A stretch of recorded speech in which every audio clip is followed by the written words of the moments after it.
In the field of employment and labor, various bilateral cooperation projects such as strengthening TVET capability,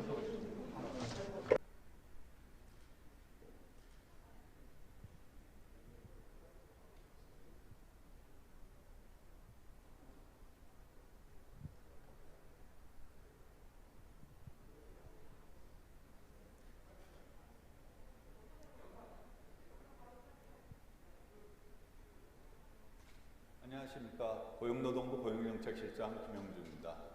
오늘 세계은행과 함께 제9차 아세안+3 HRD 포럼을 개최하게 되어 기쁘게 생각합니다. Let me express my deepest pleasure for holding the 9th Asean+3 Hrd Forum together with World Bank and give my warmest welcome to all of you attending today's forum. Korea and ASEAN have steadily developed partnerships since the establishment of dialogue in 1989. Furthermore, we are promoting exchanges and cooperation in various fields. In the field of employment and labor, various bilateral cooperation projects such as strengthening TVET capability, supporting the establishment of employment service computer network and systems, and fostering industrial safety and health experts are also actively carrying out. I hope that exchanges and cooperation with ASEAN countries will continue to expand and strengthen in the future. Distinguished guests, the COVID-19 pandemic, which began last year, has shocked the global labor market. In Korea, difficulties have also increased for vulnerable groups such as young people, women, temporary and daily workers, and small business owners. To overcome the impact of the labor market, we have made all-out effort to support the vulnerable, including employment maintenance, job creation, intensive support for affected industries. Also, we are trying to establish a multi-layered employment safety net so that everyone who works can receive minimal social protections. As a result of these efforts, the number of employed people increased by 671,000 as of September, recovering to 99.8% compared to February 2020. The unemployment rate was also 2.7%, the lowest since 2013 as of September, showing a clear recovery from the COVID-19 shock. If this trend is maintained, it is expected to recover to the pre-COVID-19 level this year.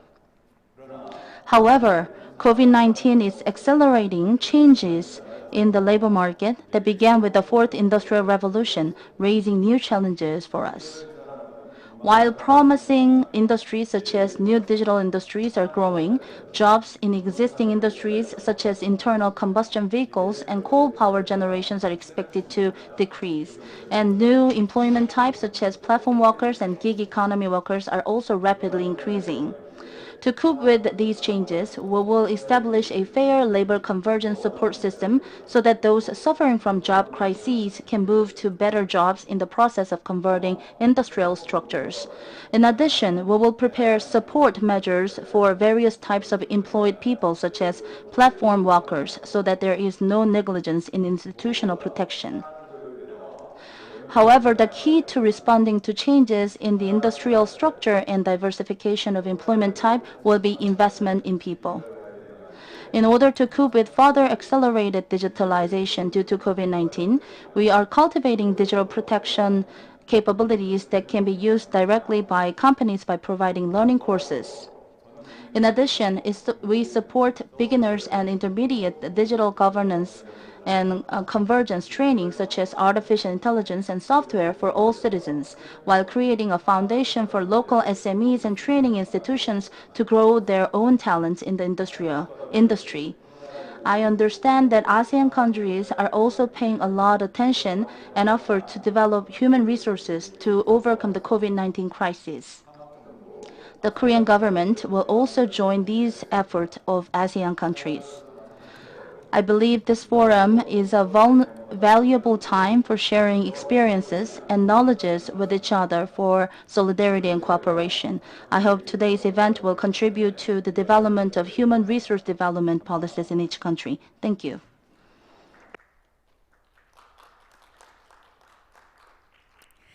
All right, thank you very much. That was the opening address by Mr. Young-Jung Kim, the Deputy Minister for Employment Policy at the Ministry of Employment and Labor.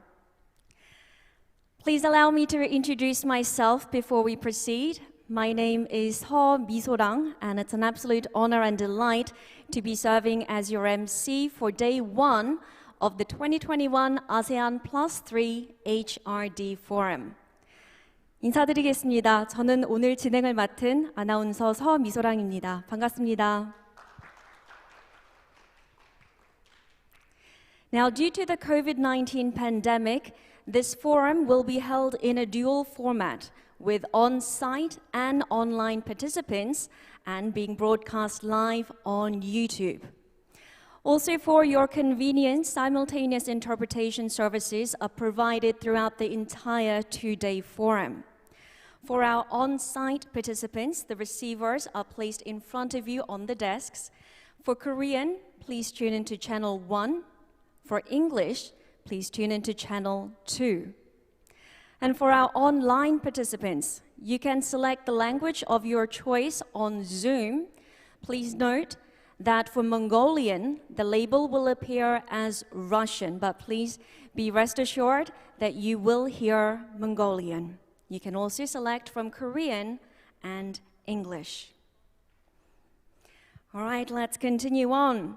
Now I have the honor of inviting Ms. Mamta Marthi, the Vice President for Human Development at the World Bank, for her welcoming address. We ask for your attention to the screen.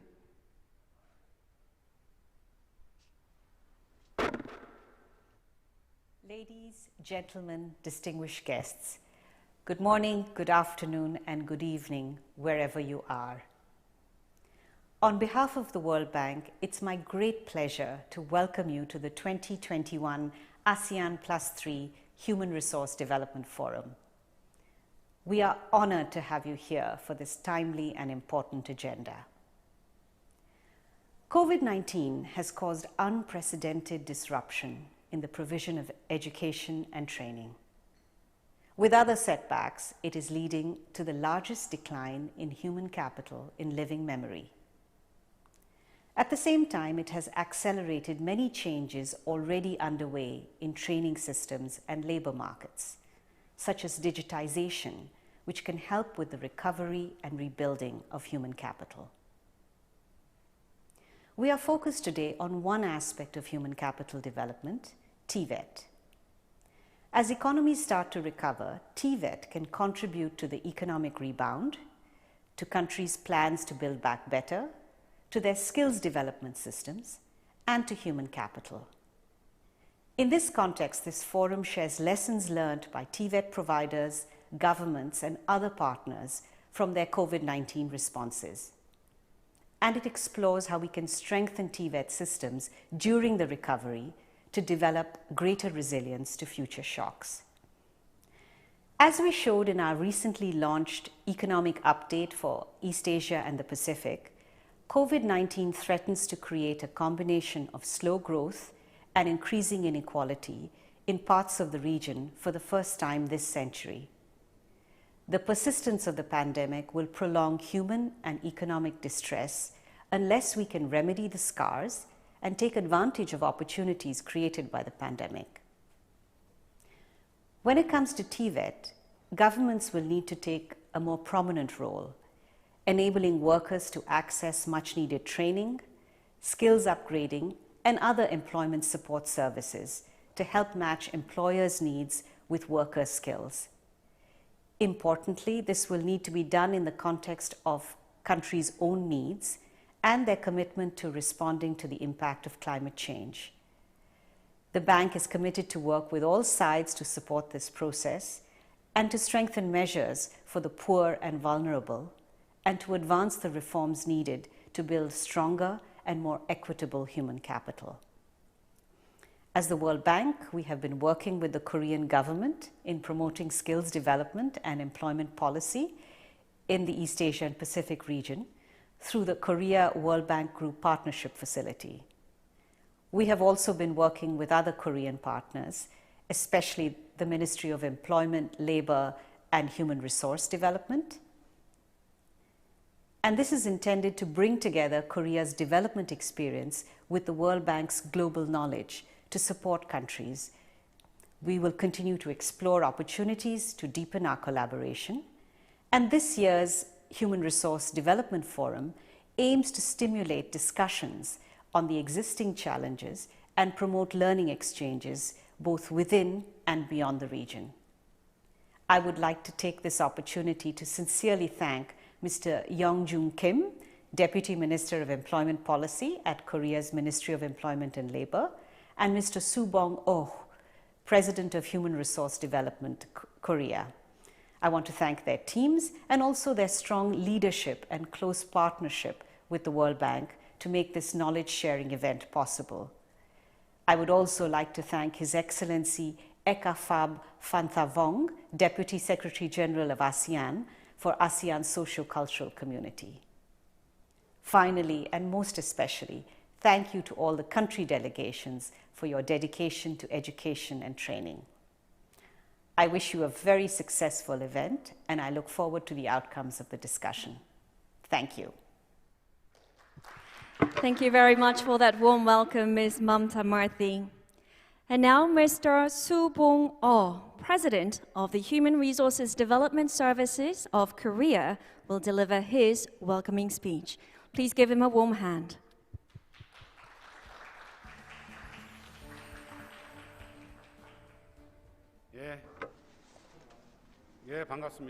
It is my pleasure to meet with you all. My name is Soo-bong Oh, Chairman of the Human Resources Development Service of Korea. On behalf of Korea and the Human Resources Development Service of Korea, I'm pleased to give congratulatory remarks at the 2021 Asean+3 Hrd Forum. Distinguished guests from home and abroad, starting in 2013, the Asean+3 Hrd Forum has been conducting in-depth discussions on vocational competency development in the ASEAN region every year. Today's event is the 9th forum and will celebrate its 10th anniversary next year. We sincerely welcome visitors from various countries, including ASEAN member countries, China, Japan, and various international organizations who have given us unwavering support during the 9 forums. In particular, I would like to express my sincere gratitude to all the distinguished guests at home and abroad who participated in the forum, especially Young-jung Kim, Deputy Minister of Employment Police Office at the Ministry of Employment and Labor, who announced the opening of the forum through a video. And although he was unable to attend the site due to his busy schedule, Mamma Muturi, Vice President for the World Bank's Human Development, and also Eka Pham Phanthavong, Deputy Secretary General of ASEAN for ASEAN Social Cultural Community, and also Toby Linden, Practice Manager, Education EAP Region World Bank, and Professor Ronald Jacobs of the University of Illinois. I appreciate you for your valuable keynote speeches and all the distinguished guests and participants here. The Asean+3 Hrd Forum is a forum for policy development and mutual exchange of ASEAN countries with each passing year, from sharing experiences of the HLD's unique projects such as national job competency standards and work and learning dual system, to the digital economy and the fourth industrial revolution and the future of work, and to vocational competency development in innovation. Indeed, today's event is establishing itself as a very meaningful forum to discuss ways to expand cooperation. Inheriting the keynote of previous forums, which have always read the trends of the times and seek answers, this year's forum also holds a 2-day discussion environmentally friendly, sustainable, and inclusive vocational competency development. Considering the huge current of the new normal triggered by COVID-19 and the need for each sector of society to come up with their own answers and adapt to that trend, I'm sure that this year's topic is very timely and meaningful. For the Human Resources Development Service of Korea as well, we also face the difficulties in developing vocational skills in a non-face-to-face environment, but we are wisely overcoming the difficulties through digital transformation. And many countries and international organizations attending today's event are probably facing the same problem as us and are wisely dealing with the difficulties through wise by answer. If each country's problem-solving experiences can be exchanged through this forum and new insights can be gained from the experiences, I am sure that today's forum will be a driving force to turn the current crisis into yet another opportunity and engine for growth. Lastly, I wish all of you at present and also those who are joining us online health and happiness. Thank you very much. Thank you very much, President Subongo, for that welcome.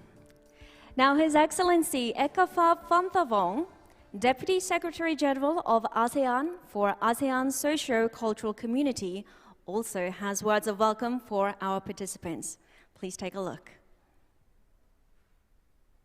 Yong Jun Kim, Deputy Minister for Employment Policy, Ministries of Employment and Labor, Republic of Korea. Ms. Mata Mote, Vice President for the Human Development World Bank. Dr. Subong Oh, President, Human Resource Development Service of Korea. Excellencies, distinguished delegates, ladies and gentlemen. It is a pleasure to join everyone here today at the 2021 Asean+3 Hrd Forum towards green, resilient, and inclusive growth, building back better through the skills development and employment. Firstly, allow me to congratulate the Ministry of Employment and Labor of the Republic of Korea, HRD Korea, and the World Bank for organizing this forum. I would also like to acknowledge the presence of all delegates from ASEAN member states and partner organizations. This forum highlights the unwavering commitment of the Republic of Korea and ASEAN to move forward and support the governments in accelerating the recovery efforts in the region from the impact of the COVID-19 pandemic. Technological advances, demographic transition, and greening the economies are some of the common issues that offer both opportunities and challenges to the future of work at the regional and the national levels. On top of those, the COVID-19 pandemic has disrupted lives and livelihoods in ASEAN and all around the world, particularly in the hardest hit sectors and the most vulnerable populations. Since the last year, the region has experienced tremendous losses in employment, working hours, labor income, and learning opportunities. This has led to adverse economic impacts to workers, students, and our economies. While the current situation is looming, a recovery in Southeast Asia is forecasted an economic growth of 5.1% in 2022. Let us hope for this projection to be a reality and even better. Excellencies, ladies and gentlemen, ASEAN is committed to build back better and to protect the life and well-being of our people in the process. We appreciate the continued support of the Republic of Korea and the other ASEAN partners to ASEAN in this difficult time. Our joint efforts to recover and build our long-term resilience against the future crisis are well planned in the ASEAN Comprehensive Recovery Framework. Implementation is ongoing, including the joint efforts to support ASEAN member states in enhancing the competencies and resilience of the workforce.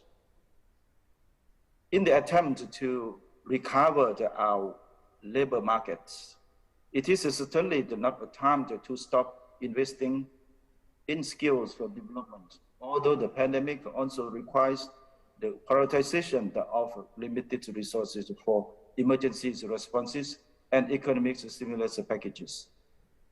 The adoption of the ASEAN Declaration on Human Resources Development for changing the world of work, reaffirmed the region's steadfast commitment to equip our workforce to be the future ready. We are now implementing the commitments through the concrete projects and activities as planned in the 10 years roadmap. I would like to highlight that the theme of this forum is in the synergy with the ASEAN's commitments in the declaration, particularly on the improving the inclusivity of education and employment for all, improving the educational systems that promote competencies which will be in high demand in the near future, including green skills and improving the image and equality of technical and vocational education and training, the TVET. Through the recent study on HRD readiness in ASEAN, we learned that it is important to acquire a broad range of the 21st century skills and leverage the full potential of digital technologies in our learning systems. I am sure you would agree with me that collective action, effective policy coordination, and inclusiveness must remain at the center of our efforts. In that spirit, the ASEAN TVET Council was established last year to support the advancement of TVET in the region through the closer coordination and cooperation among the labor, education, and the economic ministries. Apart from those ministries, the private sector and academia are also members of the ASEAN TVET Council.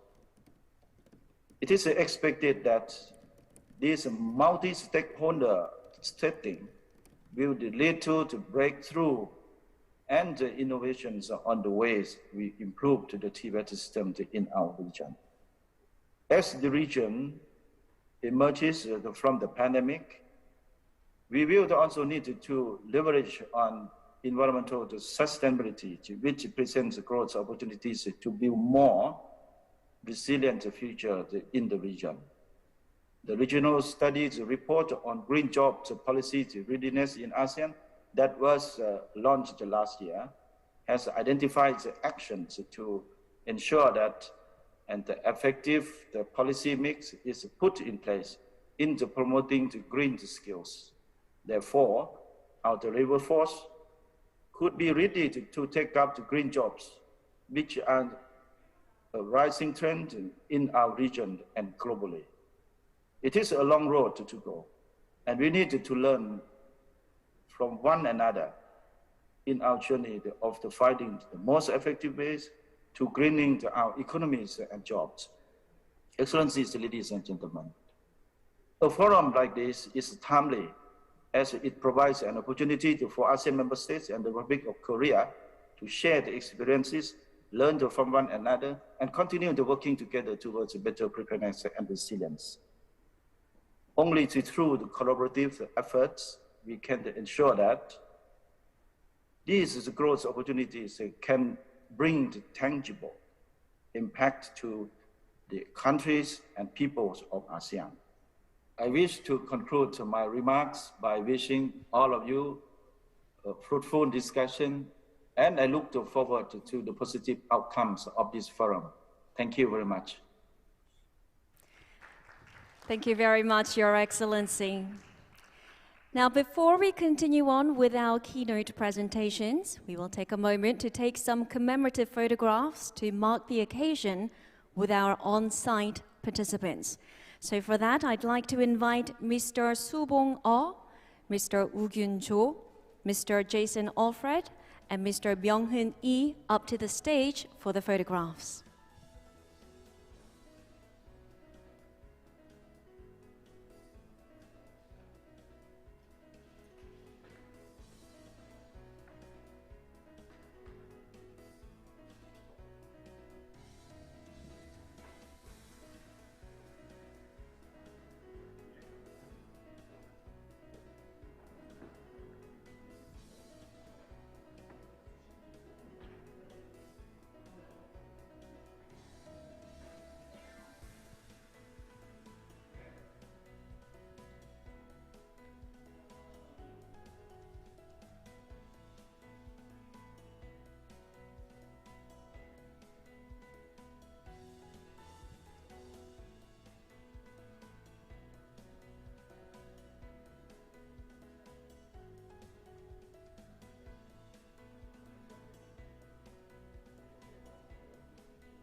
All right, thank you very much. You may return to your seats.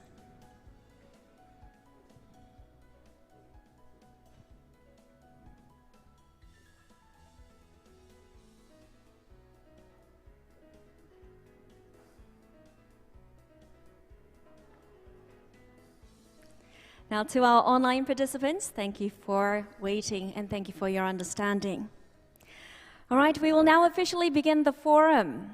We have two keynote addresses under the theme of reimagining the future of skills development and skills development using digital technology. Now, these two keynote addresses and the following Q&A discussion will be moderated by Mr. Jason Alfred, Special Representative and Country Manager at the World Bank Korea office. So everyone, please welcome Mr. Jason Alfred with a big round of applause.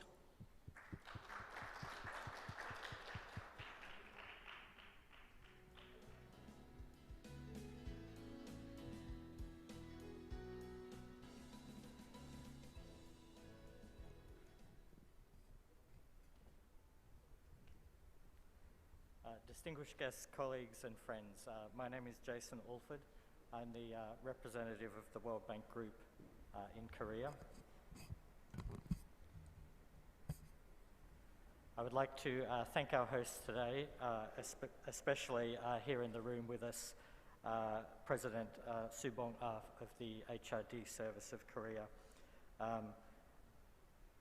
Welcome to our keynote session. We're very pleased to have you all here with us, including those people online. I have two speakers for you today in the keynote session. I have Mr. Toby Linden of the World Bank Group, and I have Professor Ron L. Jacobs of the University of Illinois at Urbana-Champaign. Our speakers will speak for around 20 minutes, and then we'll have time for questions. So those of you who would like to ask questions, we should have time to do that. I'll introduce each of the speakers before their keynotes. First, we'll go to Mr. Toby Linden. Toby is the Education Practice Manager for East Asia and Pacific region for the World Bank.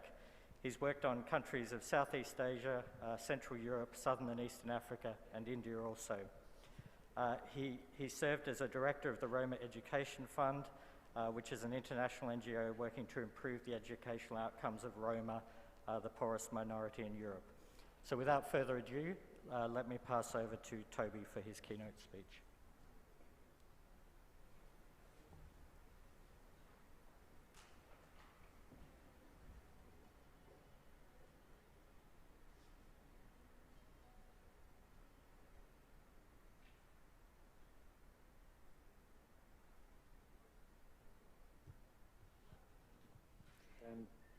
Every time I participated, I've learned something new, and I'm really pleased to be here again and listen to the contributions of others. And I'm very much looking forward to the different sessions, and of course the interacting during this particular session. Let me share my screen and begin my presentation.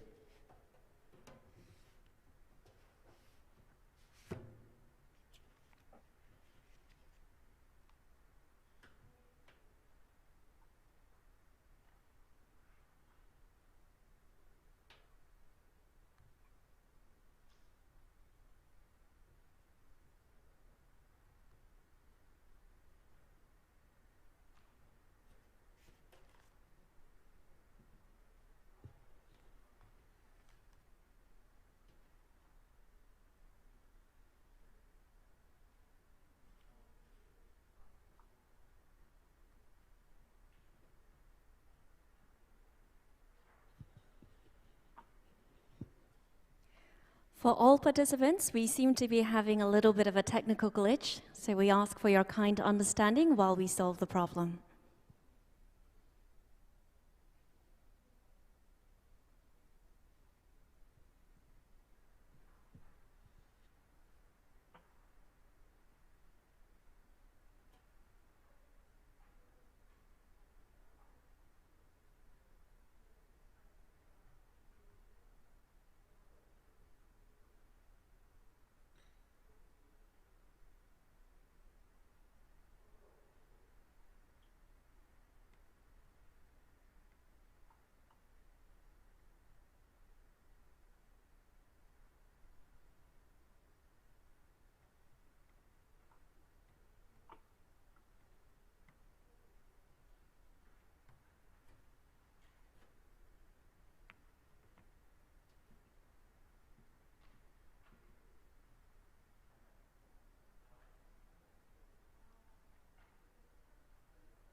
Ladies and gentlemen, we have not been able to solve the technical problem yet, so we ask for your kind understanding while we take several minutes to fix the problem.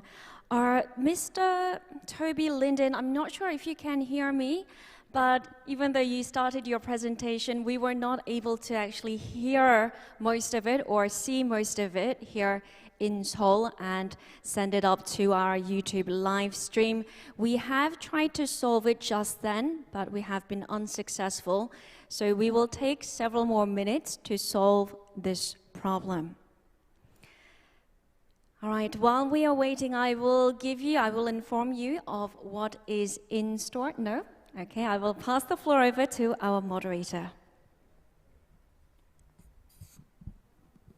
Thank you. Perhaps if Professor Jacobs is ready, perhaps we could run his keynote speech and presentation first, if there are no objections to that.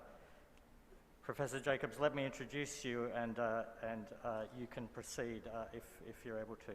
So Ronald L. Jacobs is a Professor of Human Resource Development at the University of Illinois at Urbana-Champaign.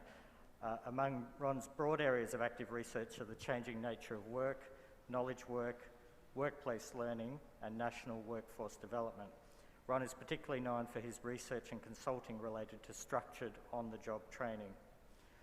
His work has influenced the on-the-job training policies of ministries and organizations in many countries.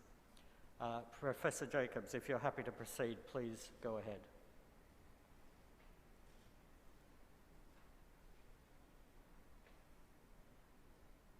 Presentation did not work, but I am ready to give my presentation and we can proceed. As I say, I am honored to be with you this morning. It is evening for me, so it is morning for you the next day.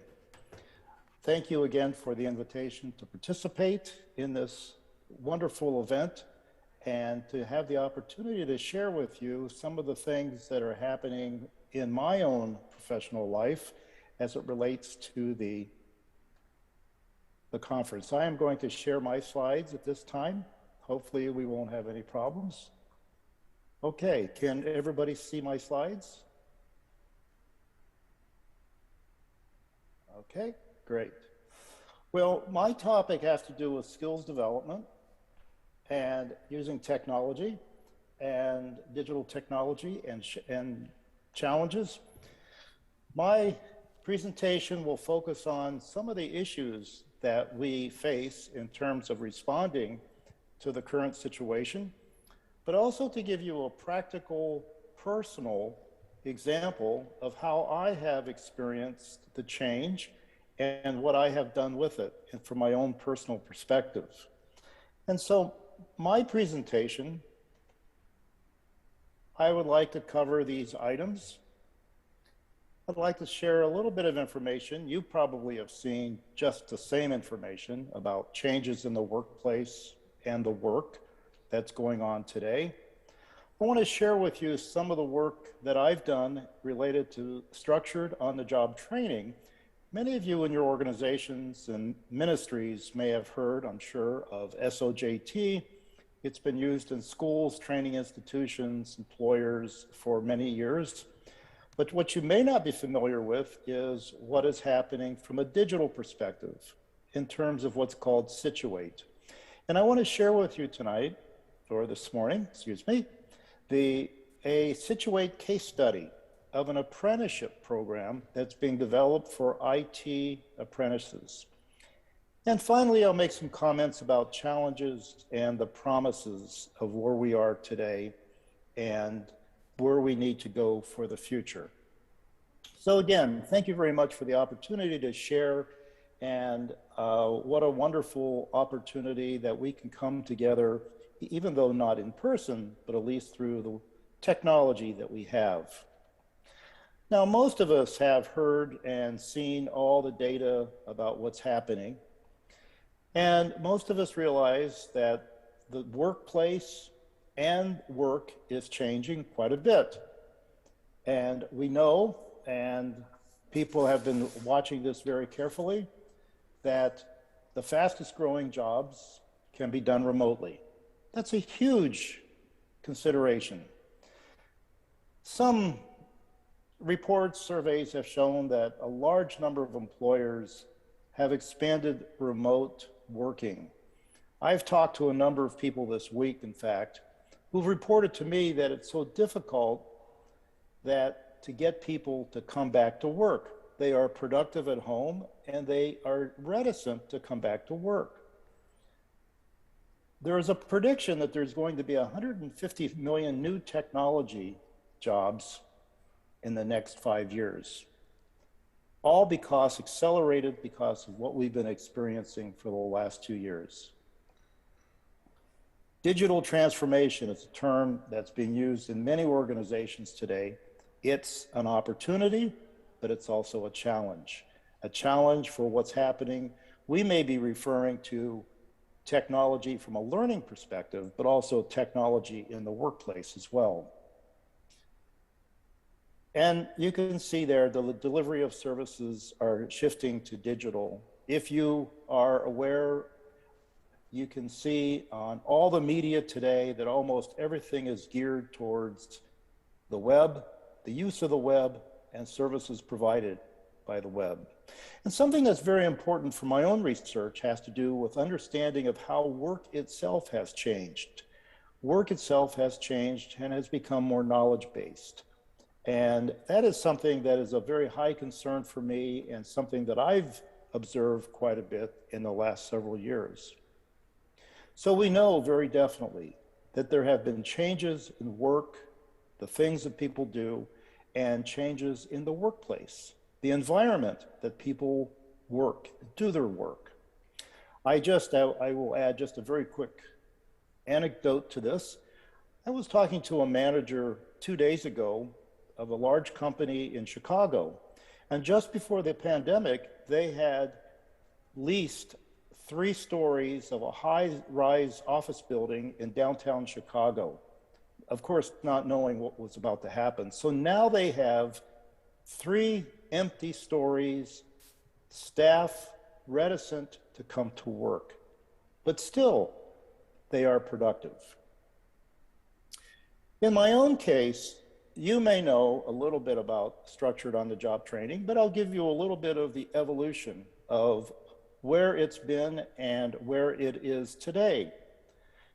The beginning of on-the-job training in a more planned and structured way for all of us comes from the idea that the training within industry project during World War II.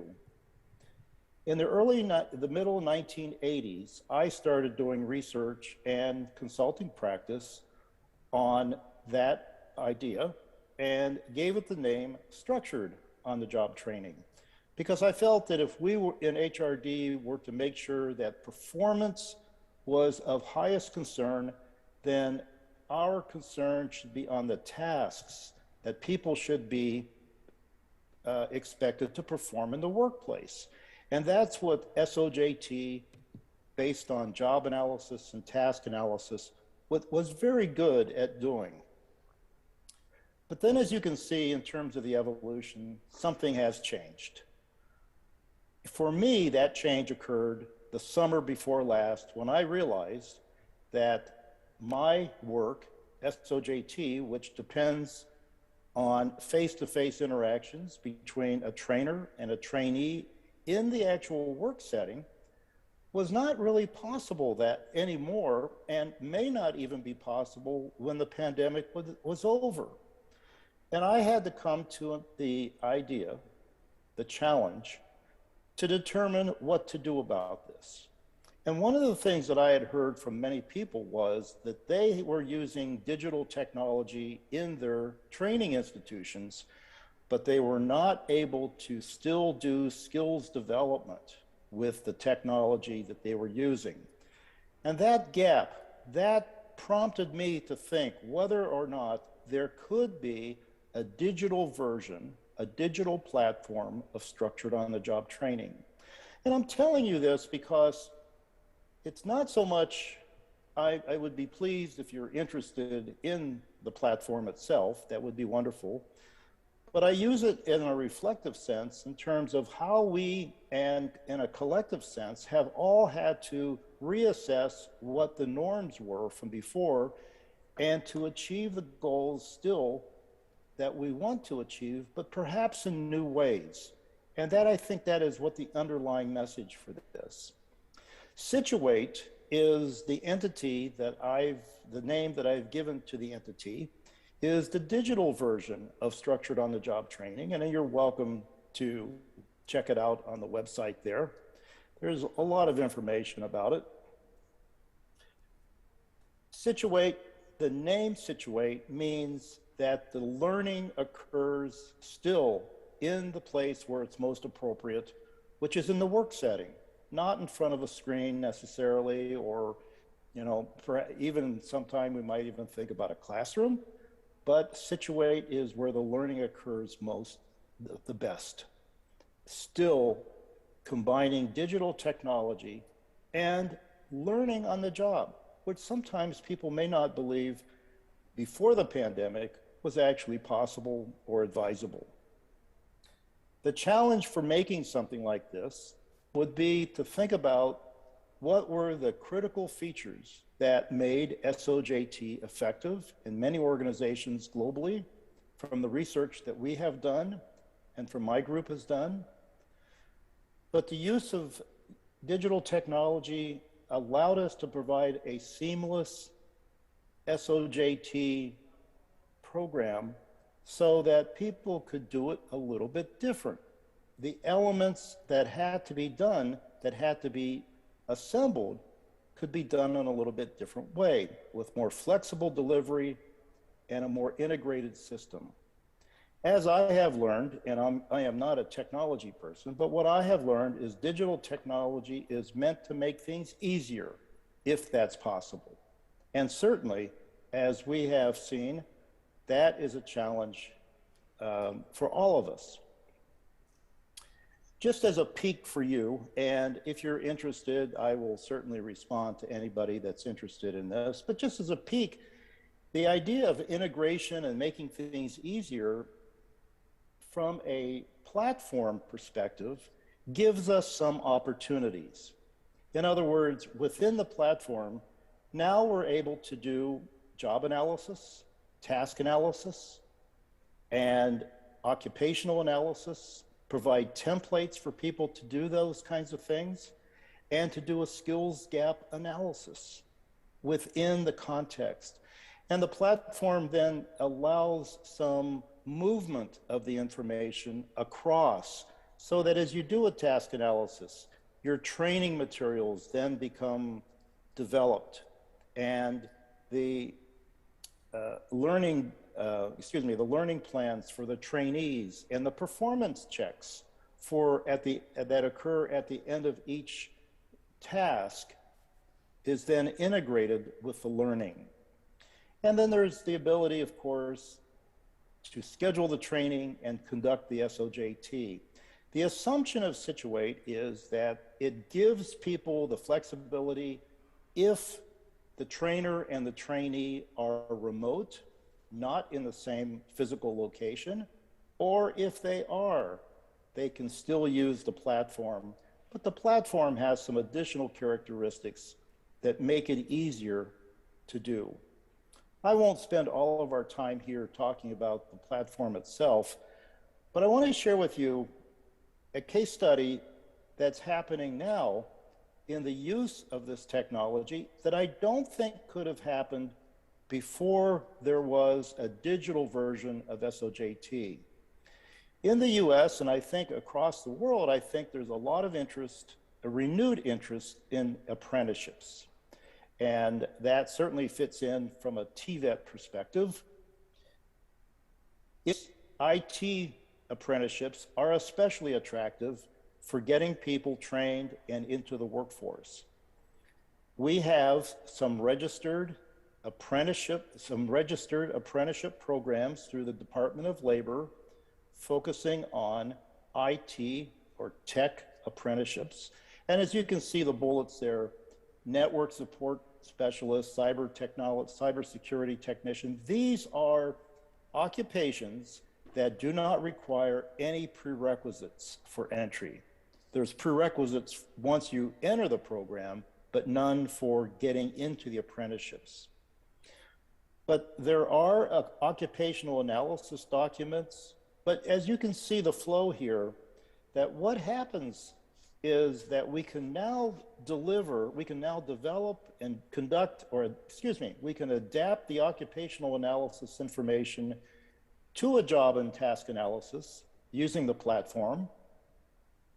We can develop and prepare the materials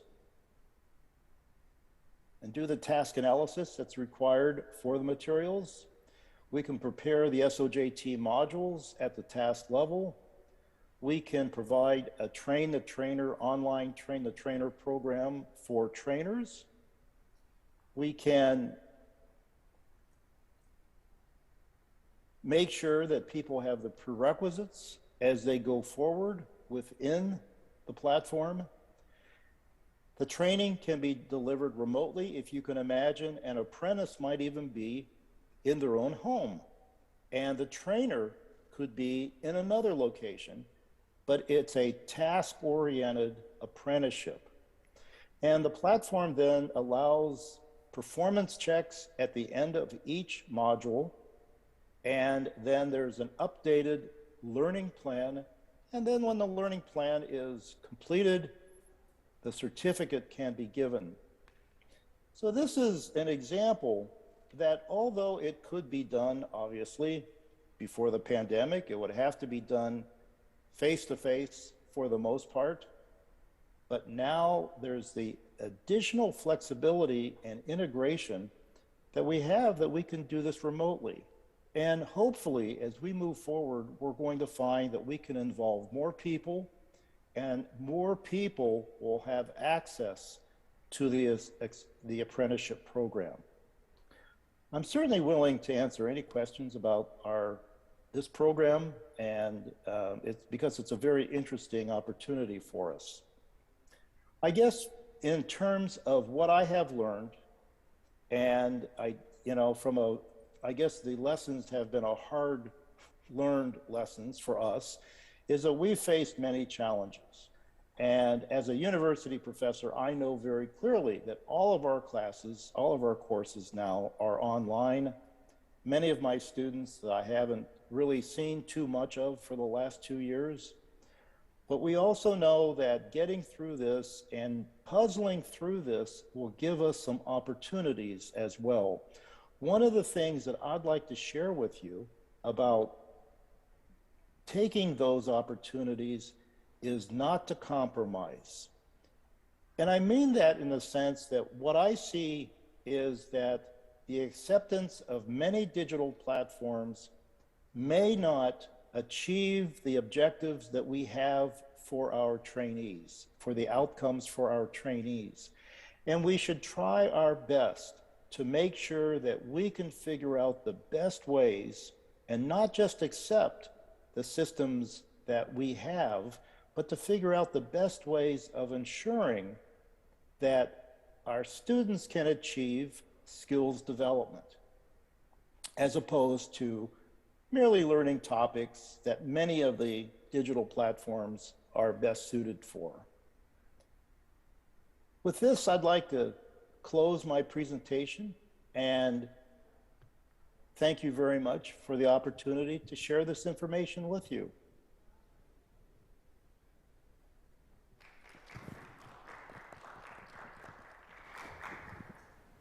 Thank you, Professor Jacobs, for that very interesting presentation. In fact, you know, in my workplace, the World Bank Group, I think one of the things that struck me is our ability to carry on business as usual despite the pandemic has been surprisingly high. But one of the real challenges has been how to integrate new employees into the organization and how to train them and how to support them. And I see significant parallels there with TVET and on-the-job training issues generally. Thank you so much for your presentation. Now, unfortunately, we're having a problem maintaining a stable connection with Mr. Linden. I know from personal experience that Korea's internet is not at fault, so I assume the World Bank is at fault there. So on behalf of the World Bank, I apologise to you. But in good news, it means we can make up a little time, and we do have more time for questions for Professor Jacobs. So if you have any questions from the floor here in Seoul or any questions online, please send those through to us now or indicate that you would like to ask a question. While you're thinking about that, if I can take the prerogative of the chair and ask my own question. Professor Jacobs, I wonder, you know, in on-the-job training and in any skills development, the one-on-one relationship, the personal relationship is very important. Even though you've described to us how we can go through that process with new technology, do you think that we do lose anything by not having that, that personal relationship, that one-on-one interaction? And my second question from a World Bank perspective is, are there any particular challenges for developing countries, particularly the poorest countries, in implementing the types of techniques that you've spoken to us about today? Thank you. Thank you for the questions. Those are issues that are of uppermost in my own mind, especially when you talk about the relationship between a trainer and a trainee. We know how important that is. And from a on-the-job training perspective, we know that in a traditional sense, that can be accomplished. There can be that relationship because they are in physical proximity to each other. What we don't know exactly is how to replicate that, and from a digital perspective. My only sense is that the COVID has made people accept Zoom and other real-time communication devices quickly. And a lot of people report that it has not changed the kind of relationships that they develop between teachers and students and things like that. I can't say that I know. It's a question that we're going to have to investigate. We are at the beginning of this, and there are two major issues here: learning on the job and digital technology. The combined blend of those two topics has not been investigated within the HRD literature. The other question that you raise is a serious question in terms of what happens to countries that do not have the infrastructure for strong Wi-Fi. People have handheld devices in their hands wherever they go. It's a very difficult question. There are options. Instead of using a cloud-based, you could download the materials, telephones. You know, there's all kinds of different options, but it is incumbent, I think, upon, as I think there was a comment about this in the opening comments, about nations are going to have to step up and realize where this is headed and what infrastructure is required to make some of this happen. It's unfortunate that it could be that some organizations, some societies may have to recover more slowly in this respect than others. It's a difficult thing to think. I would say that I know there's an NGO that I won't name, but there's an NGO that's using structured on-the-job training in the field to train clinical workers in India. And they use a telephone signal to make that happen. It's a very expensive proposition, but they make it work. Thank you for those answers. We have a question for you from Zoom. Let me read it so everyone can hear. The question is, what type of firms are providing IT apprenticeships? Are there any formal incentives in place, like tax credits, for example? And how would you provide accreditation for apprenticeship participants? Well, I don't know the answer for the first questions. Those are administrative kinds of questions, but the incentive is obviously for people who are not trained. They have low skills, to get low skills people into the workforce. The way things are, of course, today is finding people that, I should mention the tech support specialist is the occupation that we will be focusing on. And there's a fear from many organizations that have this occupation that they are going to be paying high wages, unreasonably high wages for this occupation, unless they can increase the number of people who are trained. So it's in the best interest from an economic perspective, financial perspective for organizations, and also from a financial perspective from individuals to seek out such apprenticeships if this is something that they want to do. And, but again, this is something that we are just beginning right now, and maybe next year this time, we will have data to share, more insights about this, but we are just starting this project right now. We don't, in the US, we don't have tax credits and things like that. Unfortunately, we don't have an integrated workforce development system like HRD Korea or anything like that. Thank you for that. We have another question for you from Zoom. This question is, the Situate program looks very well designed, but the person asks, I wonder whether there are differences in finding jobs based on whether you've been trained online or trained face-to-face. Do you have any reflections on how employers are treating people who have been trained online versus those who've been trained face-to-face? Oh my gosh. You know, all I can say is, you know, it's like everything related to COVID, everything is unknown. And we are asking these questions ourselves. And employers, I think, have to ask these questions. And I think this is where, if you think about apprenticeship programs, this is where national occupational standards is very helpful so that there's more portability and recognition of what people are looking at.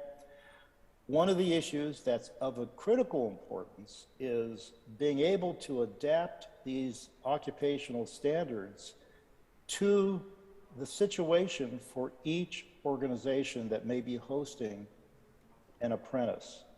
And that's one of the issues that we have found that is a clear issue for employers to agree to take on an apprentice or more than one apprentice, because if they refer only to the occupational standard, it has no meaning to an individual employer for the most part.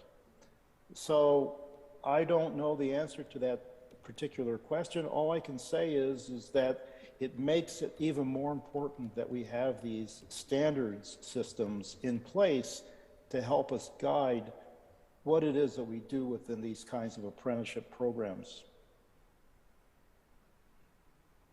Okay, thank you for that. I think, again, a mirror for the World Bank Group is we're trying to take knowledge of training from one country to another, in our case here from Korea, particularly to other countries in the Asia-Pacific region, and those country-to-country differences are something that we literally have to navigate on a country-to-country basis, and we are learning as we go, as you say. Thank you so much for this presentation. That's been very useful. Everybody. We Thank you, everybody. We don't have any more questions from online. So, let me pause for a second to see if we have any questions from the floor. No questions from the floor. We have very few people here with us, of course. So let me wrap up the session then. Thank you very much, Professor Jacobs. We really enjoyed your presentation. My apologies to everyone that we weren't able to get Mr. Linden online, but I think if we are able to get a copy of his slides, there'll be ways for people to obtain those. But I think we've got a lot of things to think about from this presentation in terms of how we adapt to COVID, how we use new technologies to continue to do the things at a level of quality that we used to take for granted. So thank you very much, Professor Jacobs, for your contribution, and thank you everybody for joining the session.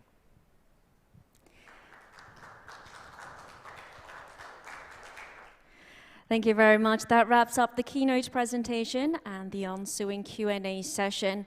Once again, I'd like to thank Mr. Jason Alfred for serving as the moderator and allowing for as smooth a facilitation as possible under the circumstances. And also, thank you very much Professor Ronald L. Jacobs, for agreeing to commence your presentation earlier than planned. That was very much appreciated.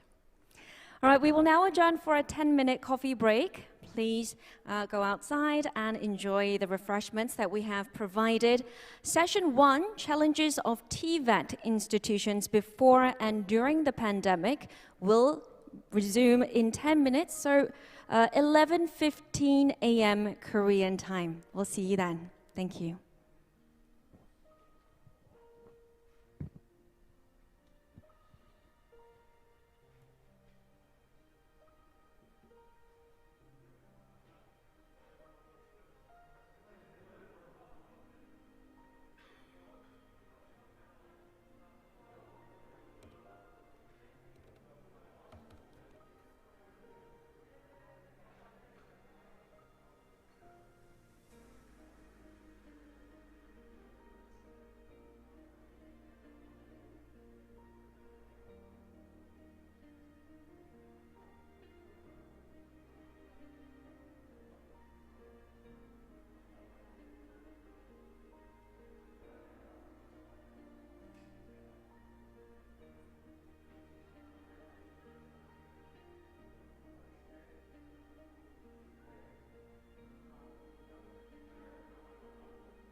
May I have your attention, please? Session 1 of the 2021 ASEAN+3 Hrd will commence shortly, so please come inside to the main hall and take your seats. Thank you very much.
Did everyone have a good break?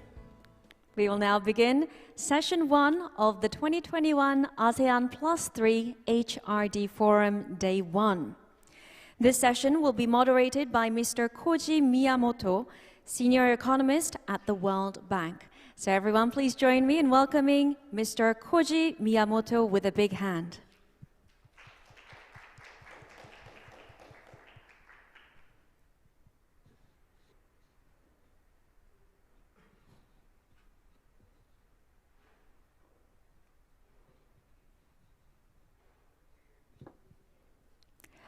Mr. Koji Miyamoto, could I stop you there, please? We are not able to hear your voice right now, so if you could check that your mic is not on mute.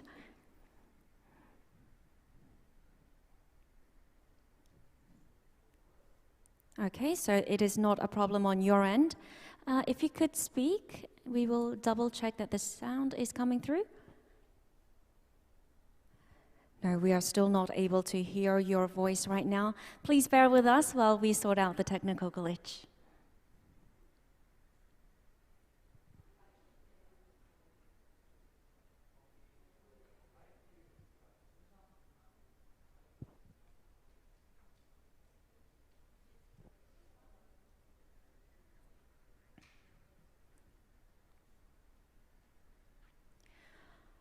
Mr. Miyamoto, I've been asked by the technicians at the back, the sound technicians, if you could please ensure that your mic is actually connected properly to your computer.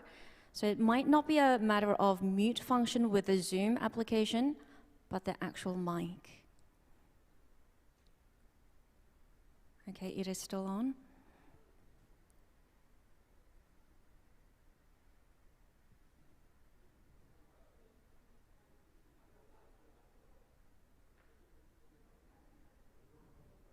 And to all of our participants, both online and on-site, once again, we apologize for the technical problems. We are experiencing some problems because we are trying to connect with different people across the world. and having some issues with the connections.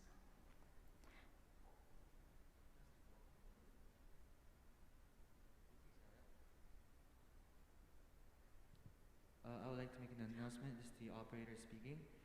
Ms. Liping Xiao, could you speak for a moment, please?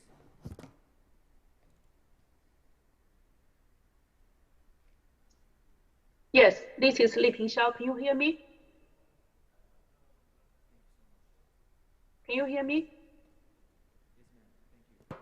Hello, this is Ms. Xiao speaking. 你听得见我说话吗? Okay. Yes, we can hear you.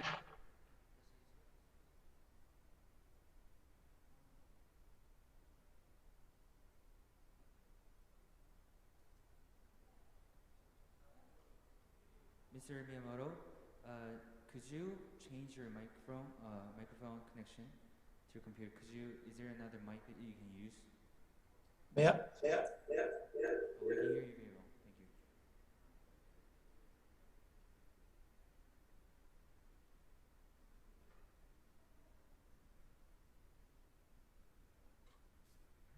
you. Mr. Koji Miyamoto, could you say a few words?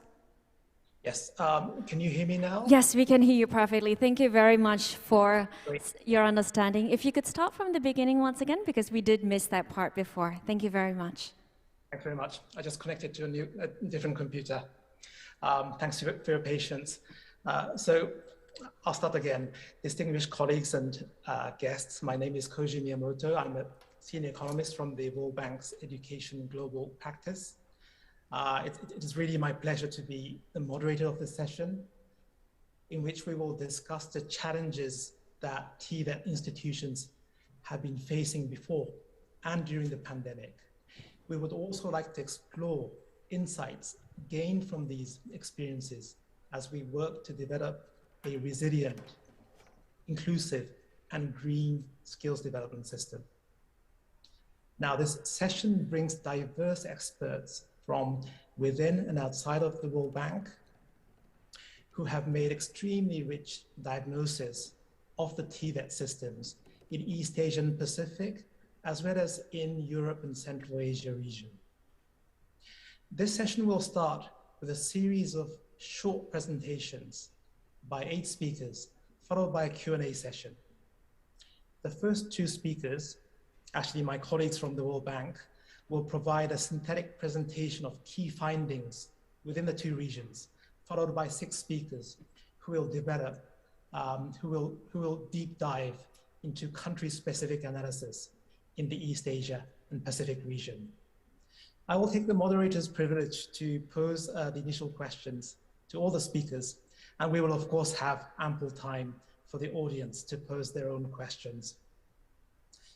Now, before I give the floor to the speakers, I would like to briefly mention that the analysis which will be presented during this session actually mobilized the World Bank's diagnostic tool called the Training Provider Assessment, which was built on the conceptual framework of the World Bank's Saber workforce development.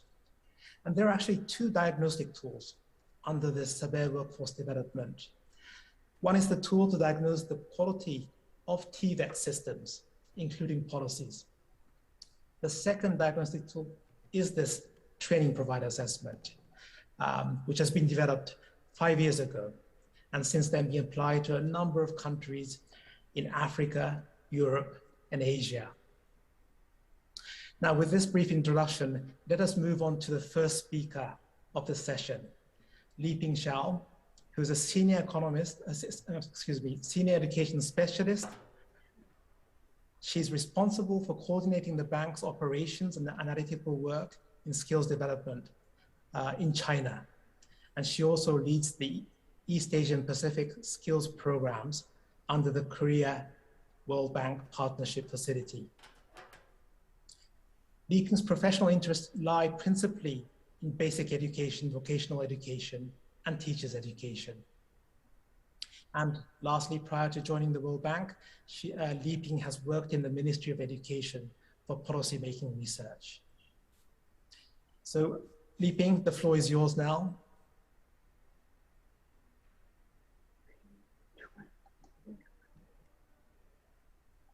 Good morning, good evening, everyone. Thanks for joining this session. Let me share my screen with you first.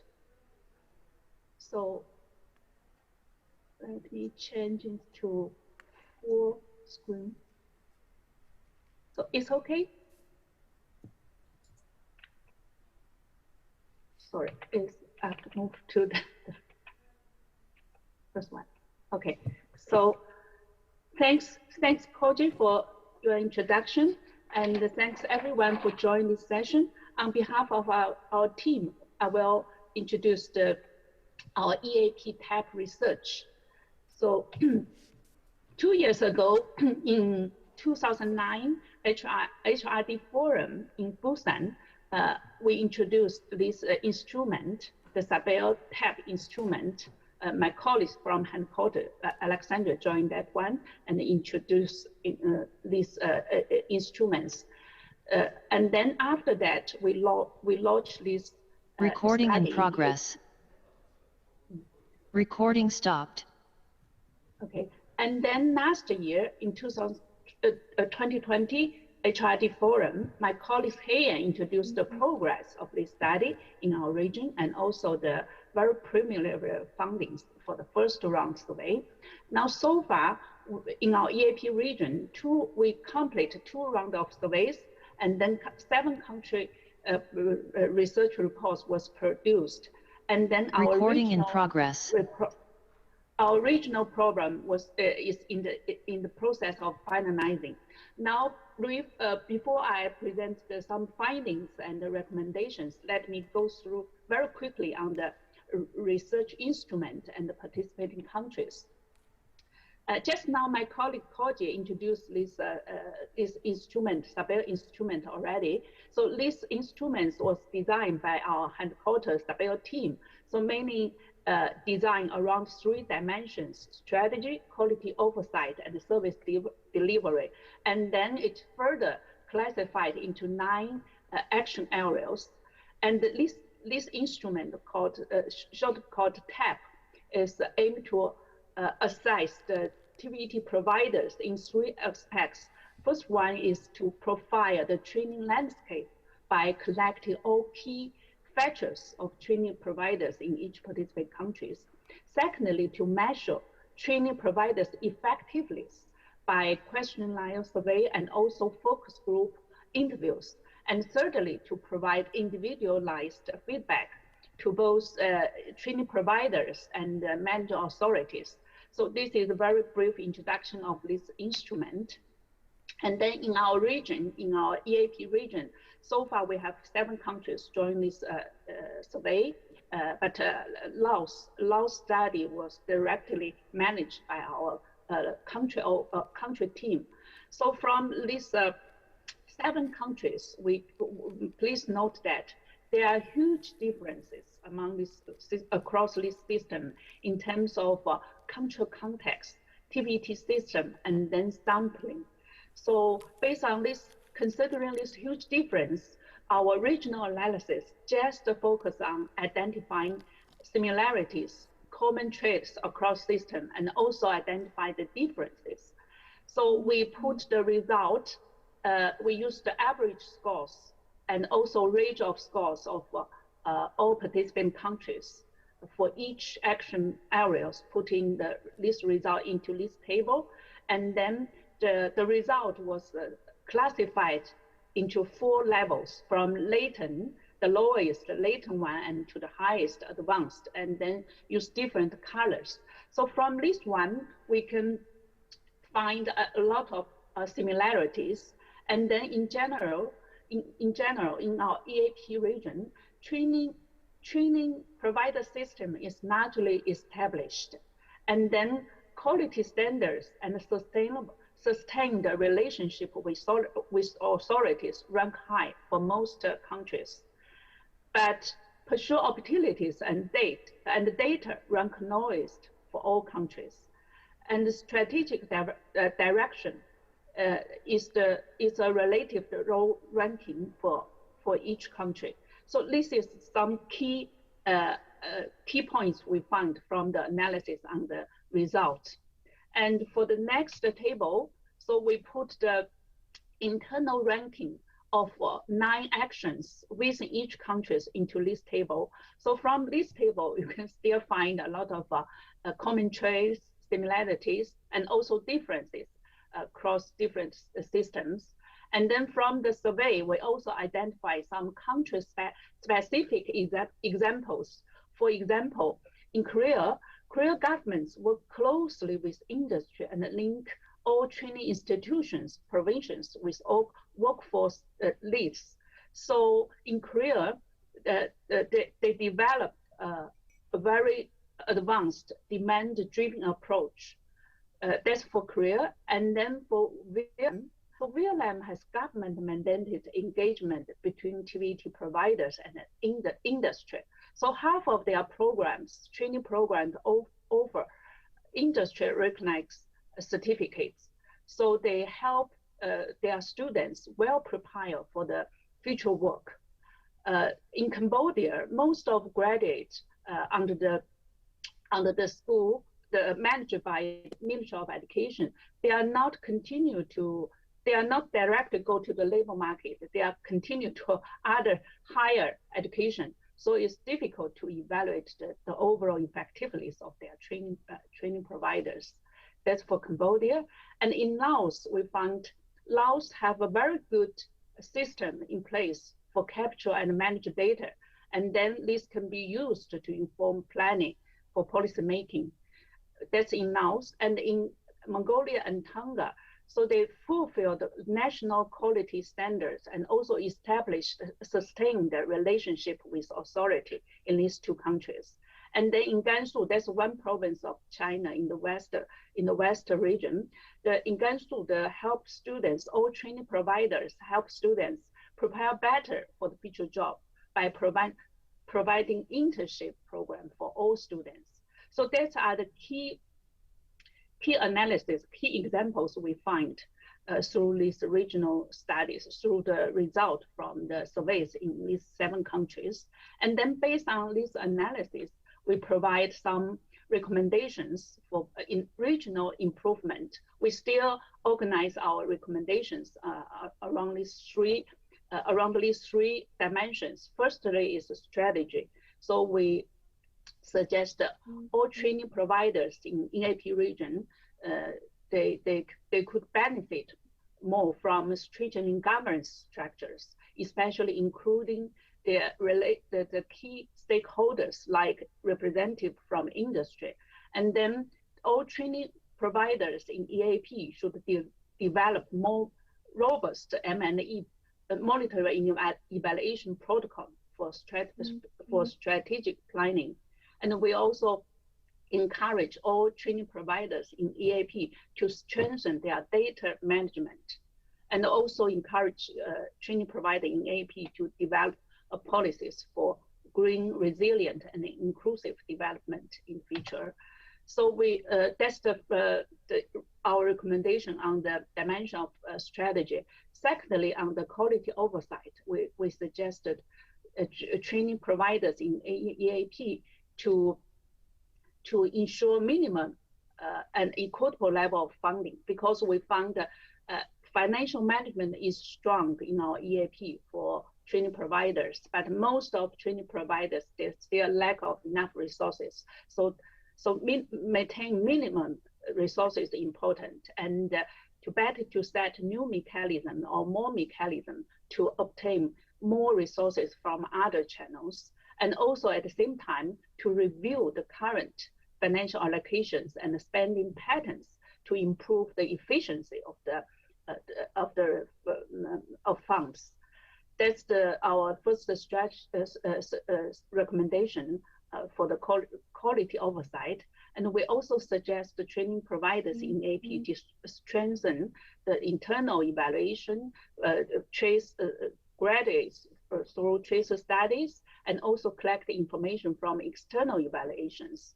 And we also suggest training providers in EAP to strengthen evidence-based decision making. So by keep update quality standards and also change the regulation about opening and closing new programs. And lastly, on our recommendation on service delivery, actually among these three dimensions. So on the dimension of this service delivery, a lot of items got lowest scores. So that means in EAP, training providers will need to reform our provisions, and then many things we can do at the provincial, at the institution level, at the provider level. For example, we can continue to provide more training, build capacity for teachers and instructors by encourage them to have more industry experience, and also provide more continuous training for instructors and the teachers. And we also encourage training providers to redesign the programs and curriculum to promote the green, resilient, inclusive activity in the future. And we also encourage the training provider to update their facilities to reflect latest workforce development, and also provide better hands-on training for all students. And we also encourage all training providers to do more to help graduates to prepare for their future job.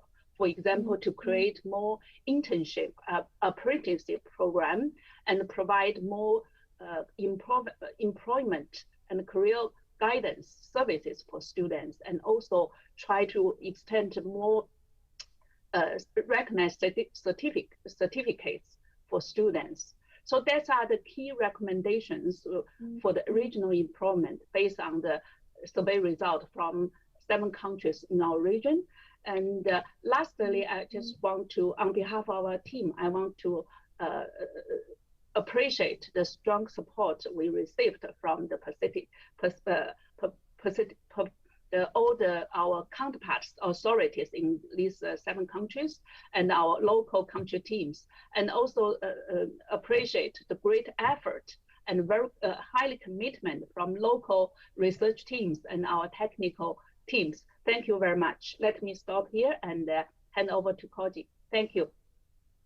Thanks very much, Li Bing.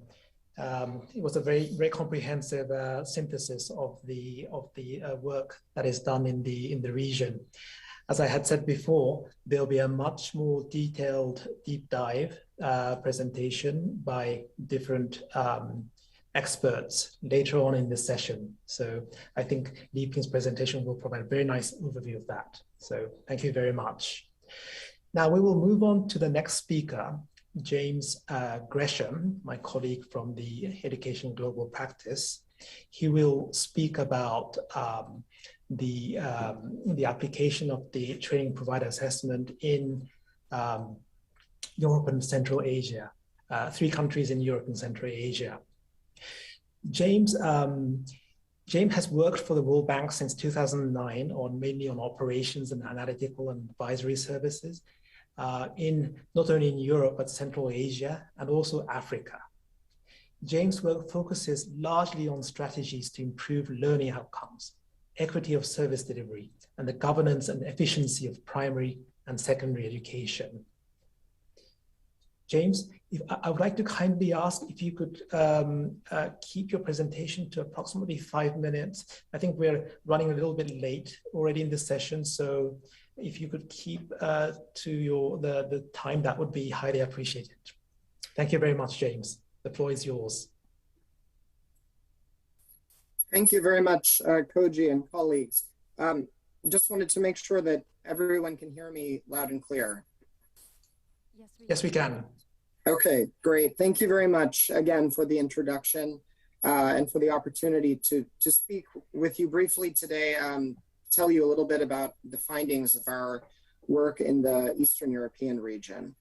I will share my screen now and hopefully you can see. Yes, we can see the screen. Yes. All right, great. So I won't go into any of the details on the instrument. Li Ping explained that, I think, very clearly. I'll just speak for a few minutes about the countries that participated in this study in our region, as well as some of our key findings and ways forward, which I think have some similarities and some differences based on what we heard from Li Ping.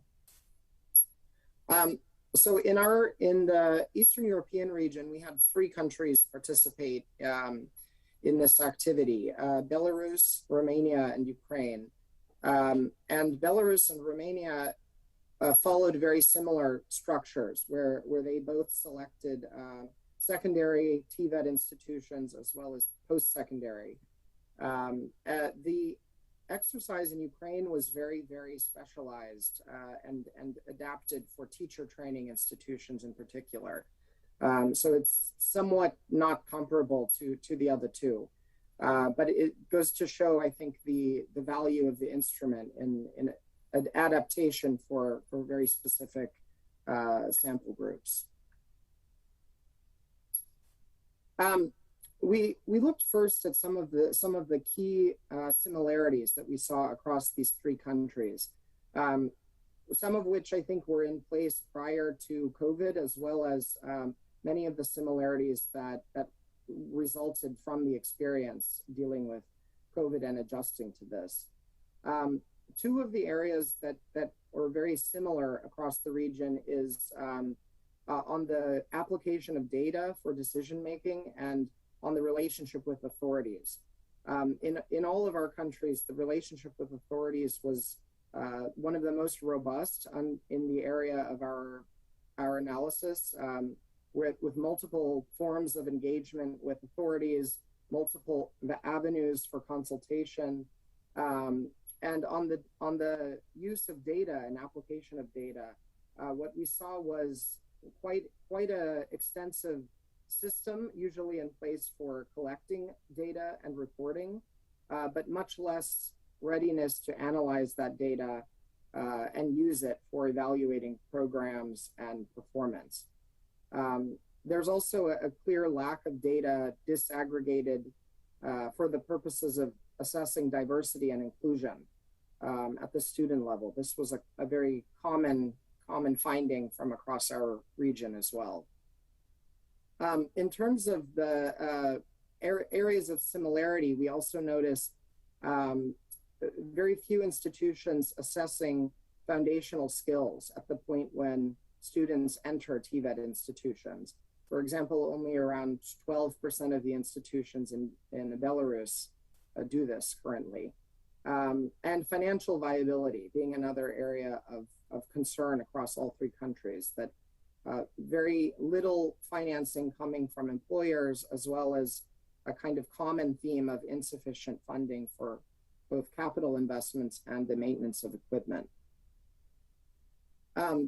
When we look at some of the differences, some of the unique, let's say, features of the 3 countries, Belarus was the country in our region that showed the very high levels of engagement with industry, which is somewhat unique to the economy of Belarus, which is heavily state managed.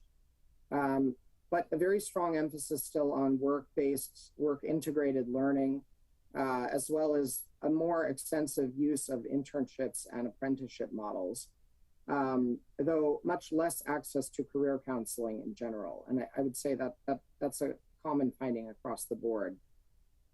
In Romania, what we noticed as well, a sort of a discrepancy between the types of institutions, major differences between initial and continuing vocational education, especially around the use of generic skills, the application of generic skills within the study programs.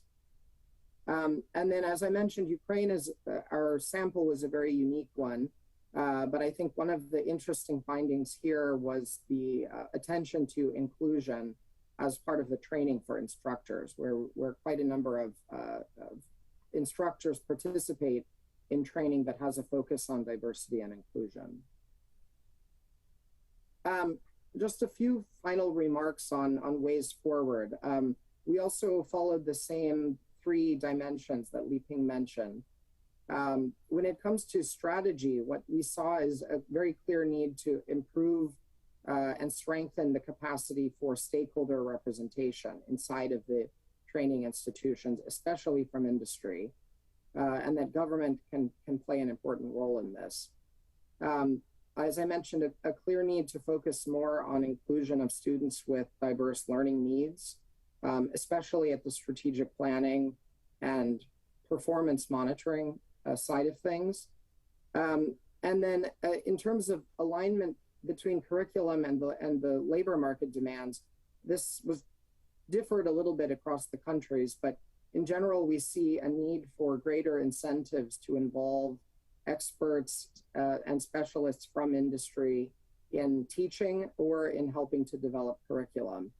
A greater need for involvement of employer councils and for graduate employment tracking, which is quite limited in all three countries. In terms of quality, what we saw is a need to really ensure at least a minimum level of funding across the different institution types. Thinking especially about the need for investments in capital and equipment maintenance, as well as developing alternative forms of funding for institutions as well, and a greater use of evidence-based decision-making practices around when to open new study programs or when to close existing ones. As a lot of institutions in our region have very little authority to do that on their own. And finally, service delivery, there were sort of three major areas where we noticed a need for further work. The first being on assessing foundational skills when students come into the institution, as well as creating more of a focus on the socio-emotional skills and soft skills that come along with the technical specialties. This is quite limited across the board in our three countries. A very clear need also to focus on opportunities for professional development of instructors, which was a key point that came out in our focus groups with instructors.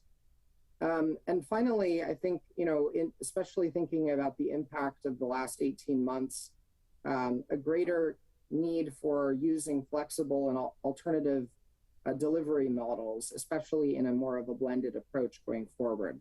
And I think Romania was the country in the Eastern European region that may have managed this the best of the three. And that's mainly because the government provided the most guidance to training providers on how to handle some of these situations as they came up. So I'll stop there. Happy to share more on these three countries with all of you afterward. And thank you again very much for the opportunity. Thank you very much, James, for this presentation.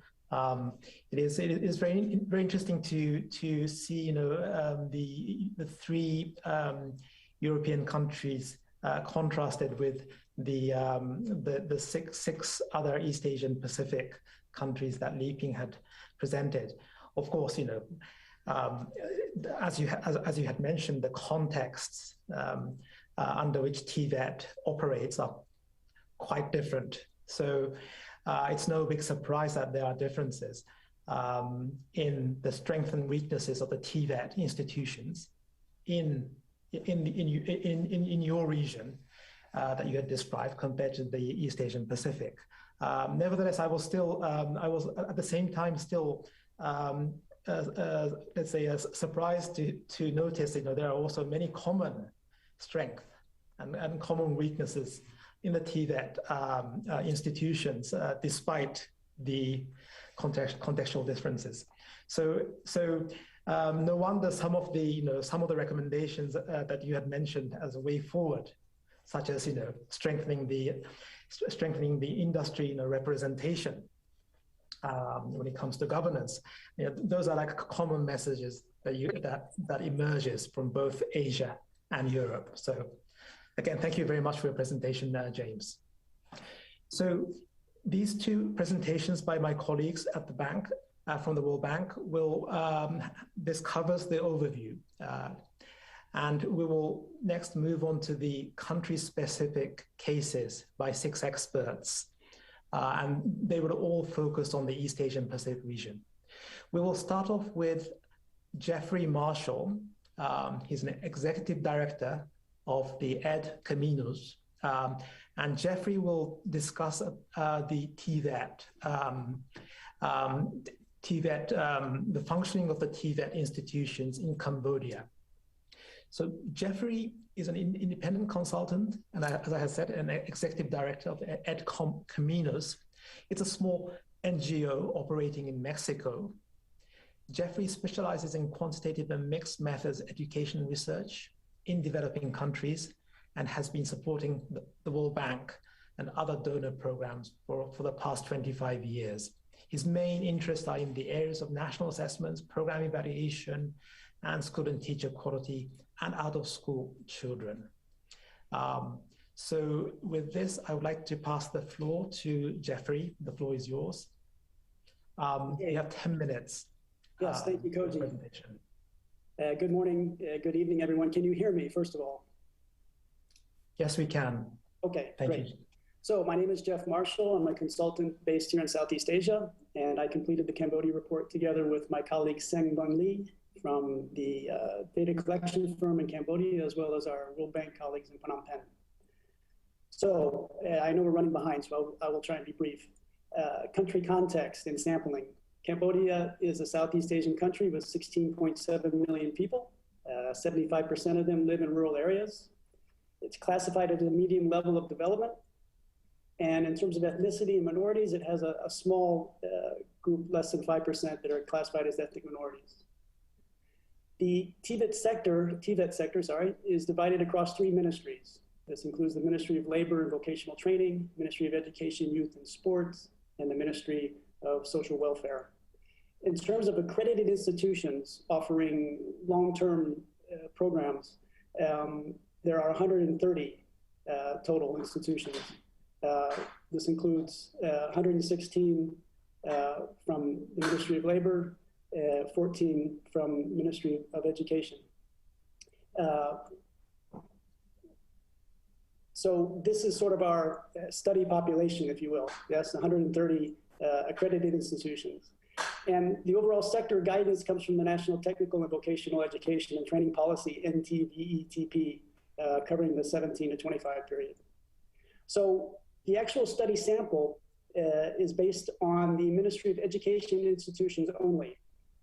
Unfortunately, we were unable to get agreement with the Ministry of Labor to include their institutions in the study. It was not for lack of trying.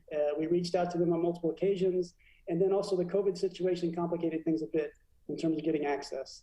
So the actual study was completed in 14 institutions, only from the Ministry of Education side, which included 9 public high schools, 3 private high schools, 2 public universities. And these 14 institutions were spread out across 13 provinces from the country. And the data were collected in January and February of 2021. So I will briefly go over the action area summaries. For those of you who are paying close attention before, Li Ping has already described the 9 action areas, and you can see in the figure the results for the average Ministry of Education institutional scores. So in 6 of the 9 areas, the average is classified as emerging, which is not the lowest score, but it's the second lowest score. It's sort of in the lower middle part of the TAP scale. And the lowest results were in enabling education and training and preparing students for work. And so we're seeing some issues already related to the demand-driven side of things and preparing students for the world of work. 3 areas were classified as established. You can see in figure 1, the relatively high bars for the 3 areas. And established is not quite the highest scale on the TAP scale, but it's the second highest. And these include relationship with authorities and fulfilling quality standards. Now, those 2 areas are closely related to the interaction with Ministry of Education staff. So it's not surprising, perhaps, that these 14 Ministry of Education institutions have fairly strong relationship with the Ministry of Education authorities, regular visits, et cetera. And the 3rd action area classified as established was teaching conducive to learning. You can also see on the right side of the figure, sorry, the figure's a little bit small, but there are 3 categories, private high schools, public high schools, and universities. And it's the private high schools that have a relatively higher overall average on the TAP scale. So moving away from the specific action areas, these are sort of some main themes and findings. I did want to note, given the theme of this forum, that 37% of the course offerings were online and 27% of the students were participating only online at the time of our data collection. So that gives you some sense of how the Ministry of Education providers in Cambodia were able to pivot to online learning during the COVID pandemic. Of course, we don't know what they were doing before the pandemic and how much online learning was taking place then, but you can certainly see that there is a somewhat limited amount of learning going on online. And we also noticed that this was more, significantly more likely in the 2 private high schools than in the public offerings. Li Ping already mentioned this, most of the graduates continue their studies and are not entering the labor force directly. This is true both of recent graduates that we interviewed as well as current students. But a really key question that we're not able to answer is that by design? Is that how the sector is viewed by the Ministry of Education, or does that reflect the fact that they're not adequately preparing their students to enter the labor force directly? That strikes us as a really key question. So to sum up the 3 main themes across the action areas, as well as across the surveys and interviews, the first theme is equity, inclusion, and resource limitations. Females are underrepresented among teachers and staffs, and there's also very few disadvantaged students, so students with disabilities, et cetera. And also large differences in resources between institutions. Not surprisingly, this includes a public-private gap, not unusual, but even among the public high schools, there were significant differences in resources. The second main theme is a lack of engagement with the private sector. This really stands out across the action areas. And this is true in the areas of curriculum, as well as in the idea of labor market feedback and the demand-driven side of things where institutions are preparing students, anticipating what they will need in the labor market. And finally, there's significant room for quality improvement related to management. And this includes data gathering and analysis, instructor support and monitoring, as well as just the overall flexibility and autonomy of the systems. So we developed 7 policy recommendations that I will briefly go through. So the first one is to reduce the resource gaps between TVET providers. And this can begin with reviewing the financial allocations and the spending patterns to avoid large gaps. The second recommendation is to consider closer linkages between the Ministry of Education providers and the private sector. So one idea is to consider alternative mechanisms for institutions to obtain funding. And this could include direct private funding as well as in-kind donations.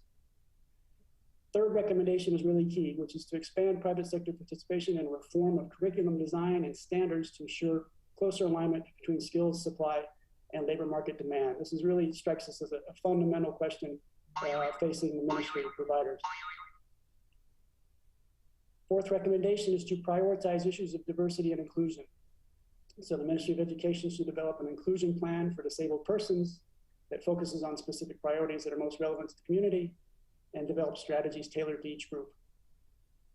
And also improve diversity in the TVET sector by increasing enrollments of girls and hiring more female instructors. Fifth recommendation, strengthen instructor evaluation and support mechanisms.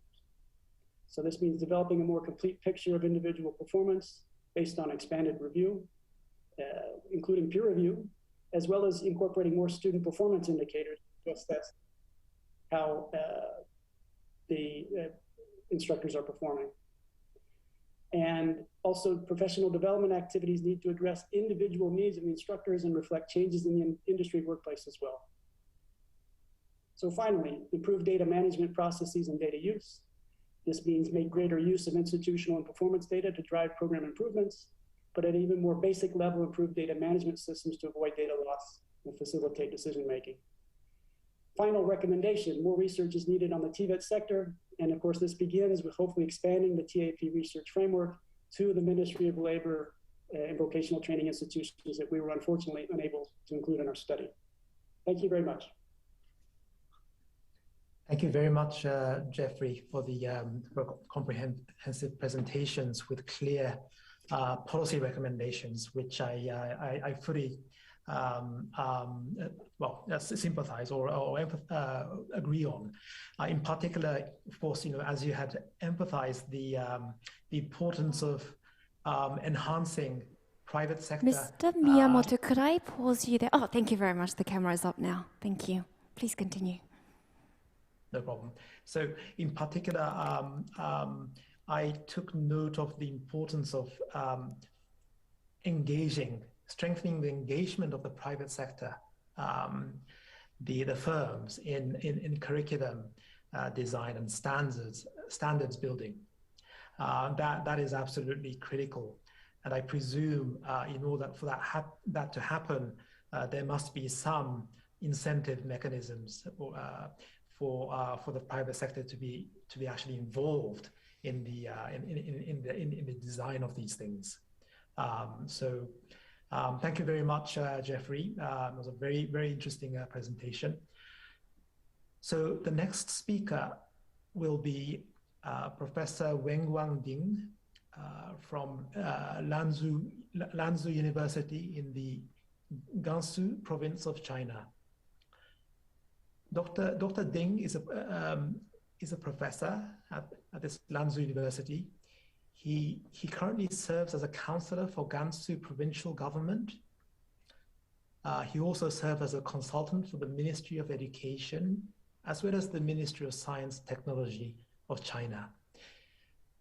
Professor Ding founded the Gansu Yishan Yishui Center for Environmental and Social Development, which is one of the most influential NGOs in China. Professor Ding engages in interdisciplinary research in public policies, particularly education policies and environmental sociology. He has taken a number of social impact assessments, monitoring and evaluation for more than 50 vocational education and cultural conservation development projects funded by the World Bank and other agencies. So, Professor Ding, the floor is yours. You have 10 minutes. We look forward to hearing your presentation. Thank you. Okay. Hello, everyone. Can you hear me? Yes, we can hear you. Okay. Thanks for giving me the opportunity to share our research results with you. My presentation topic is assessing TVET institutions using Sabir survey tools based in Gansu, China. My presentation topic covers 4 parts. The first part is the country context. There's 2 maps. On the left side, you can see the red part is the geographical location of Gansu province. So you can see from the red part, geographically speaking, Gansu is located almost in the central part of China, but economically speaking, it is the northwest backward province. And on the left side, on the right side, this is you can see this is there is a famous line. It's called the Huhuayun line. You can see from this map, the southeast side of the line accounts for 44% of China's land area, where 94% of China's population, Gansu, and 96% of GDP is created. However, the west side of the line covers 56% of China's land area, where only 6% of China's population reside, and 4% of GDP are created. Although Gansu's per capita GDP has long been at the bottom of China, on par with Tangan, which ranks 93rd in per capita GDP globally, and Paraguay is the 94th. Gansu's human capital is at the middle of level of China. Gansu is one of China's traditional industrial provinces with the most complete industrial categories and industrial systems. Since 2020, Gansu has implemented the vocational Gansu strategy. The purpose is to promote Gansu's economic and social development through vocational and technical professionals. The second part is the research methods. We use both qualitative and quantitative sampling to conduct the research. The Gansu training evaluation project TAP adopted a stratified sampling method to select 45 sample schools, including 10 expected non-response colleges, by considering the following factors: school size, school level, nature of ownership, regional distribution, ethnic minority, professional category, and inclusiveness. And in addition to quantitative sampling, we also used the qualitative sampling. Gansu's wide geographical distribution of cities and the prefectures made it challenging to gather respondents for the focus group interview. Based on the 35 sample schools, the research team selected 2 school party committee leaders, 10 teachers, 10 students, and 10 graduates from each college, and 1 or 2 employers to conduct the focus group interviews. And the third part is the survey results. From this figure, you can see that the result shows that the overall TVET system in Gansu has entered the advanced level with the strategic framework at advanced level, system offsite and at advanced level, and the service delivery at established level. Overall scores for 3 dimensions range between 3 and 4. This result indicates that the 2 parts, strategic framework and the system offsite of the TVET system, have developed to a relatively established stage of operation, while service delivery should be further improved and perfected in some aspects. And this is the survey results for TAP. There were, the 41 vocational colleges scored 61% on average for the 9 actions. Of these, 11% are at the advanced level, 67% are at the established level, and 22% are at the emerging level. General conclusions about Gansu vocational colleges can be summarized as follows. Firstly, they have established a relatively complete, well-functioning management system. And secondly, they have reached the highest level in terms of relationships with authorities, that is Action 3. And thirdly, they are relatively good at equipping students with the ability for employment, Action 8, and developing demand-oriented approaches. However, the colleges need to improve in 4 areas. Firstly, education experience conducive to learning. And secondly, quality standards. Thirdly, financial viability and management efficiency of financial affairs. And fourthly, data collection, analysis, and publication for policy formulation. The colleges are at the initial stage of establishing management system in strategic directions, that is Action 1, and opportunities for students to pursue education and training, Action 6. Most efforts should be invested into the later aspects. And in Gansu, there are 7 vocational colleges with the highest scores of 9 action areas between 79 and 98, which are at the advanced level. They are representative and typical schools in Gansu province. And fourthly, the policy recommendations for Bill WFD. Firstly, optimize top-level policy design to ensure efficiency and quality in funding.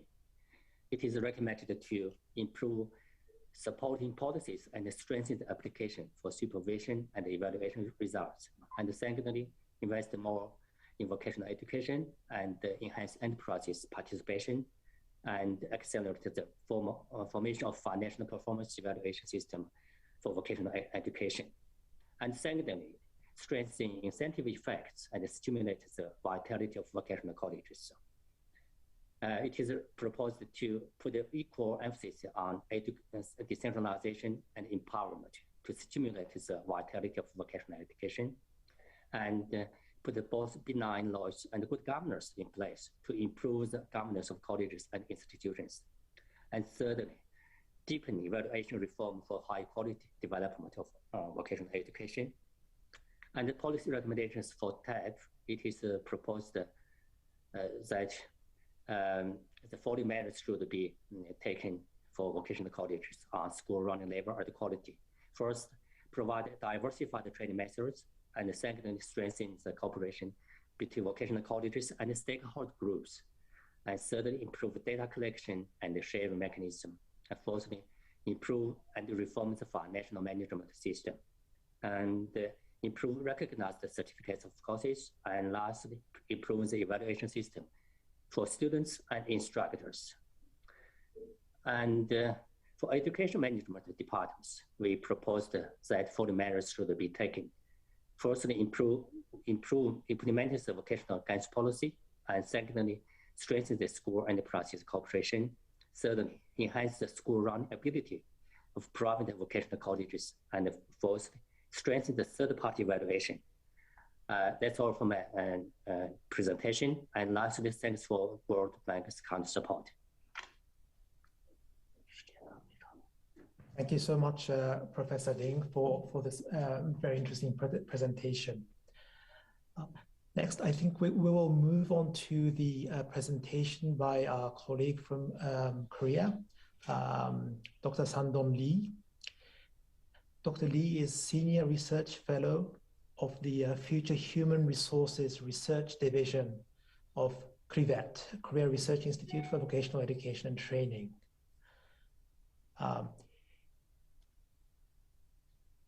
Dr. Lee's major research field is related to labor market analysis, especially concentrically forecast manpower supply and demand. He was a visiting scholar at the University of Alabama, and he has been contributing to society as an expert in various fields, including a training of a younger student, as he has been doing at the Sun Kyung Kwan University. Dr. Lee, the floor is yours. We look forward to hearing the experiences from Korea. Thank you very much. 안녕하세요. Good morning. My name is Lee Sam-dong from KRIVET, Korea. Please understand me. I will do my presentation in Korean, so please use English interpretation if necessary. So today my presentation is largely composed of first, country context and sampling method. After explaining that, I'll move to the survey result and lastly, policy recommendations.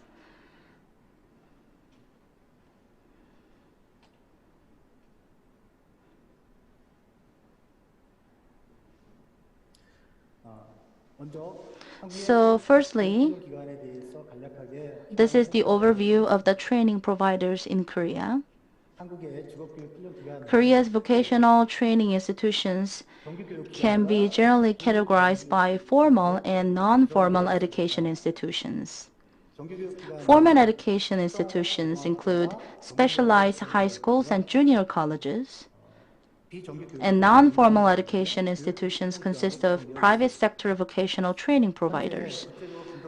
So right now, as of 2011, based on the International Standard Classification of Education, we're targeting level 35, 45, and 55.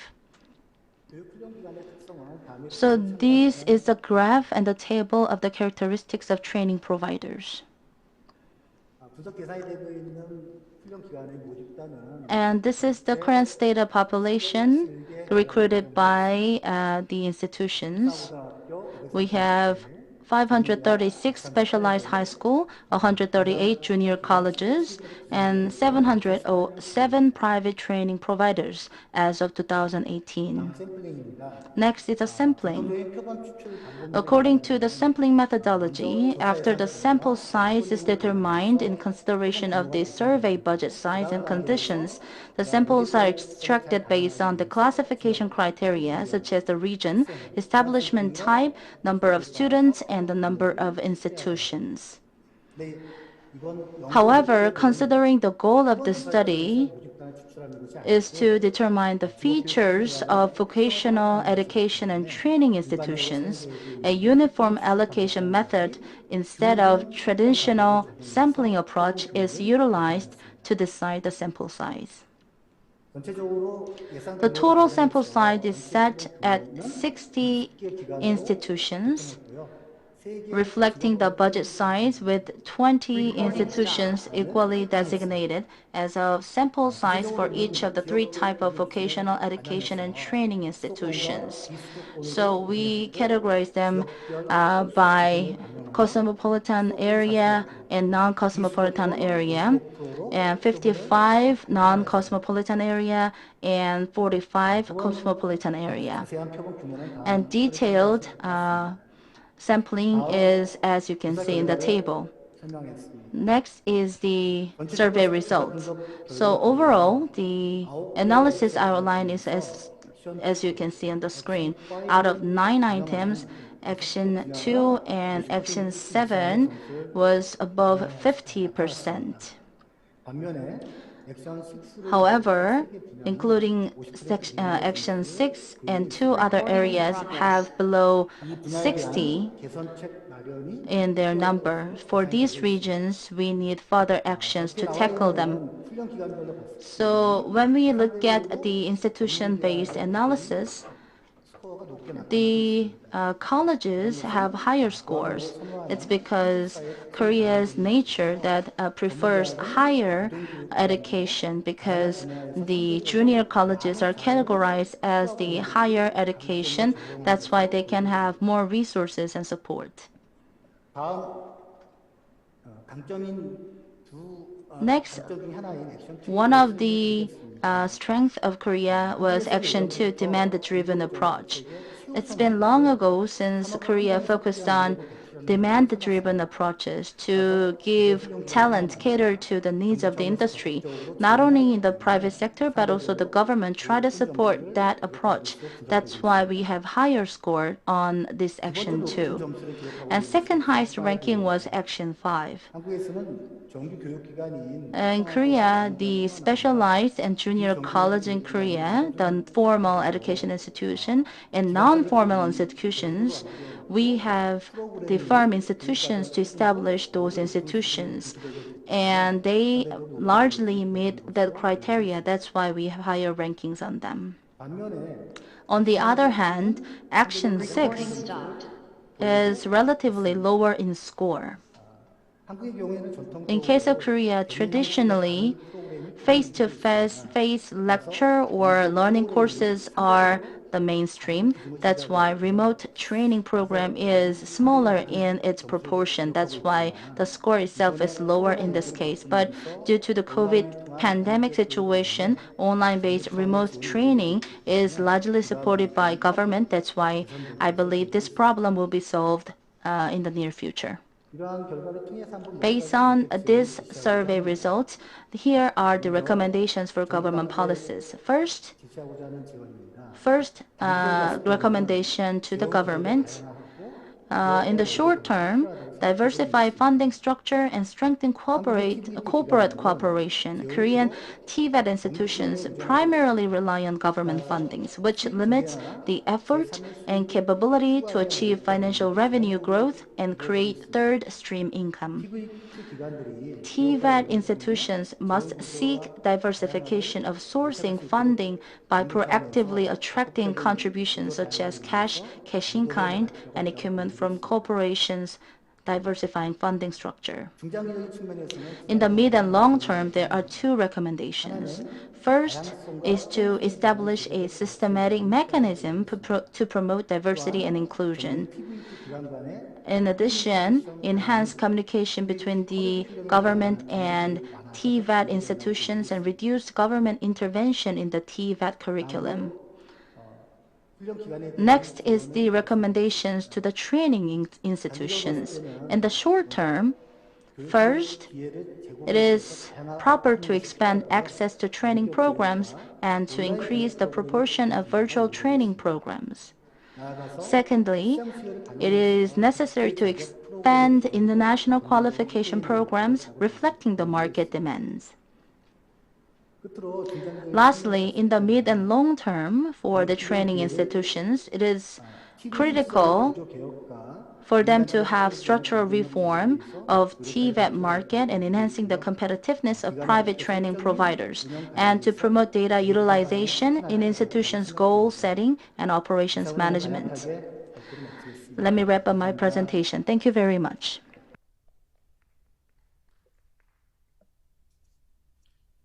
Thank you very much, Dr. Lee.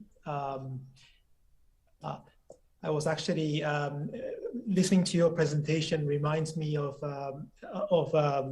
quite some time ago. I participated as part of the OECD's Adult Education and Training Review in Korea, and I actually worked with CRIVET in diagnosing the adult education and training system, and visiting different institutions, and so I was already impressed back about 15 years ago when this happened, and I'm also impressed that things have further improved since then, and the Korea has developed a demand-driven system to improve the content of the training programs. So I would imagine there's much to learn from your approaches for other countries in the region. Nevertheless, you had pointed out a number of key areas where Korea could further strengthen, such as the diversification of the funding sources for more stable delivery of a quality TVET program. So so just to say, it was very interesting to hear your presentation right now. So thank you very much. So the next speaker is Samba Seifan from the World Bank, who will talk about TVET institutions in Laos. Samba is a consultant at the World Bank. He has been working with the World Bank on the preparation of projects on skills and employment services, together with the Ministry of Education and Sports, as well as the Ministry of Labor and Social Welfare. Samba is the lead author of this training assessment project country report for the Lao PDR.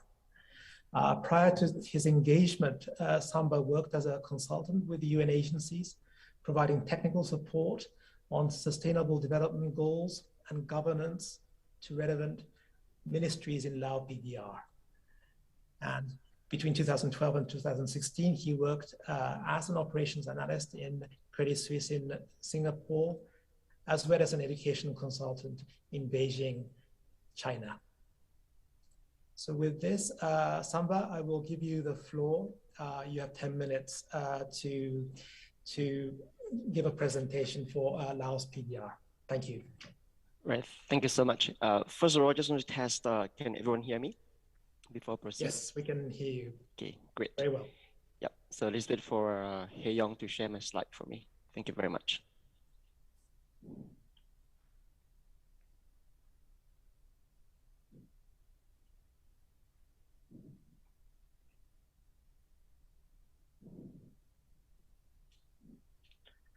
All right, so a very good morning, good afternoon, and good evening to everyone. So in my presentation today, I will focus on three main points, looking at the country context and the sampling method, the results, and policy recommendations. Right. So next. Right. So Lao PDR, or Laos, is a nation located in Southeast Asia. So bordering 5 countries as seen in the map here on the left. So there are China, Cambodia, Myanmar, Thailand, and Vietnam. And since 2000 and prior to COVID-19, Laos had been one of the fastest growing economies in East Asia and the Pacific. And the country has then experienced its slowest growth in 3 decades due to the pandemic COVID-19. And in 2020, according to the World Bank data, Laos was a lower middle income country with a gross national income per capita of about 2,400 US dollars and a population of slightly over 7 million. So in Laos, hi, yep, can you hear me? Yeah, for interrupting. Yeah. I think we cannot see your presentation. Would you be able to? Yeah, let me just, 1 second. Yep, can you see it now? So sorry about it. Not yet. I think it's in yes, it's okay now. Thank you. Okay, great. Just 1 second. Just 1 second. So sorry about that. For some reason, I'm not able to share the full screen. Let me just do this. All right. So so in Laos, putting aside the higher education sector, the skilled training providers are broadly categorized into TVET institutes and skill development centers, or known as SDCs in short. And there are two ministries overseeing Mr. Sanva, I'm sorry to interrupt, but I'm going to have to jump in here because when you actually change the screen to show us your presentation, we actually were not able to see your face. So if you could revert back to the previous setting, that would be great. So sorry about that. Let me just do this. Not a problem. So everyone, if you click the host in the participant list, you will see both Samba and presentation, which the organizer prepared. So please kindly click the host from the participant, which you will see both the presentation and Samba. Thank you very much. All right, so can I proceed now? Yes, everything's perfect. Please proceed. Okay, great. Thank you so much. Yep, thank you. So there are two ministries overseeing the skill training in the country, right? So TVET institutions, both public and private, are under the supervision of the Ministry of Education and Sports. And on the other hand, SDCs, both public and private, are under the supervision of the Ministry of Labor and Social Welfare. And both TVET institutes and SDCs produce on the average of about 20,000 graduates annually. And formally, TVET institutions have been set up to provide a more formal and long-term training modality, and SDCs to provide on-demand and short-term courses. So however, in practice, the distinction based on this is not so clear, and both TVET and SDCs provide short-term and long-term courses to students. And to solve this problem, the Prime Minister's office issued a decree in 2010 to detail the roles of TVET and SDCs to provide them with guidance on regulatory frameworks. However, the issue of duplication still persists in practice. So despite this, some efforts have been made by both ministries to harmonize the differences between TVET and SDCs. And on this, a distinct effort is the harmonization of qualifications that was approved in 2018 by both ministries, as seen on the table on my slide here. And the different qualifications from both TVET and SDCs are then matched against the qualification levels from level 1 to level 5, as seen on the first column of the table. And this form of harmonization provides ease of reference for potential employers as they attempt to hire graduates from TVET and SDCs. So next. So in Laos, the TAP study covered both TVET and SDCs. The sample identified to take part in TAP was recommended by both ministries. And for public TVET and SDCs, the study covered the whole population. And for private TVET, the study covered about 31% of the population. And the study was conducted in May and June this year. And because of the restrictions imposed by COVID-19 at that time, so the study was conducted via online interviews instead. However, prior to the interviews, a 1-hour briefing session was conducted online with all the participating institutions, both TVET and SDC, to provide them with an overview on the background and objectives of the study, and to go through the survey questions with them so that they could prepare in advance and appoint the right personnel to take part in the interviews. And the TAP survey questionnaires were also translated from English into the Lao language and piloted with appointed officials from both ministries before they were finalized and used in the actual interviews. Right? So next. And the survey covered 10 action areas. And in the interest of time, I will focus my presentation on the findings in 3 main areas. So first is on the data used by the institutions to inform decision making and the demand-driven approach in designing the curriculum and the preparedness of institutions in responding to COVID-19. Right, next.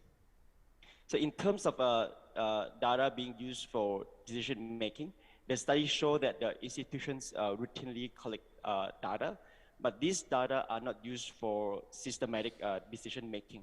And in the graph here, one can see that the institutions do well with submitting data with scores over 85% for all the institutions, but less well with collecting and managing data, as well as the meaningful use of data. And through the interviews, we found that most institutions hold internal meetings to discuss internal performance based on the data, but there is limited evidence to indicate such data is being used meaningfully to evaluate performance and to disaggregate data by key metrics during the analysis process. And we also found that the adoption of updated technology to improve data management in most institutions is low. And moreover, there is no clear policy on disaster recovery and regular data backup. And this could also be addressed through the adoption of improved technology, which I will highlight in my recommendation afterward.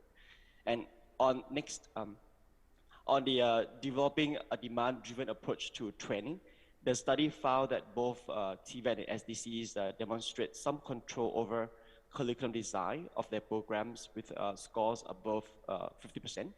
And in terms of the program choice, which refers to the degree of autonomy that an institute exercises in introducing or closing the programs, one can see that there is limited evidence.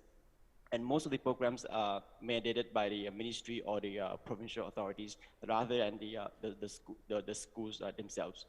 And when designing a program, the study found that not all institutions have a regular engagement with the industry and employers during the curriculum design process. And majority of the institutions have negligible engagement with people living with disabilities. And even though engagement with the private sector is cited in our study, there's a lack of follow-up on how input from the private sector could inform the program design. And this form of systematic engagement does not come out clearly during their interviews. And next. So now let's move on to the third finding that I would like to highlight in today's presentation. So the study found that during COVID-19, majority of institutions, both TVET and SDCs, were not prepared for online learning, with about 94% of the institutions were closed and not being able to deliver classes at all. And students were asked to return to their own provinces with no clear guidance on when they could resume classes or when they could return to school to conduct and to get classes both online and face-to-face. And for the small number of institutions that were still partially or fully open during the COVID-19, they did not engage or invest in technology for learning. And 68% of them turned to social media platforms, as you can see on the graph there. And these include Facebook or WhatsApp to just share resources with the students.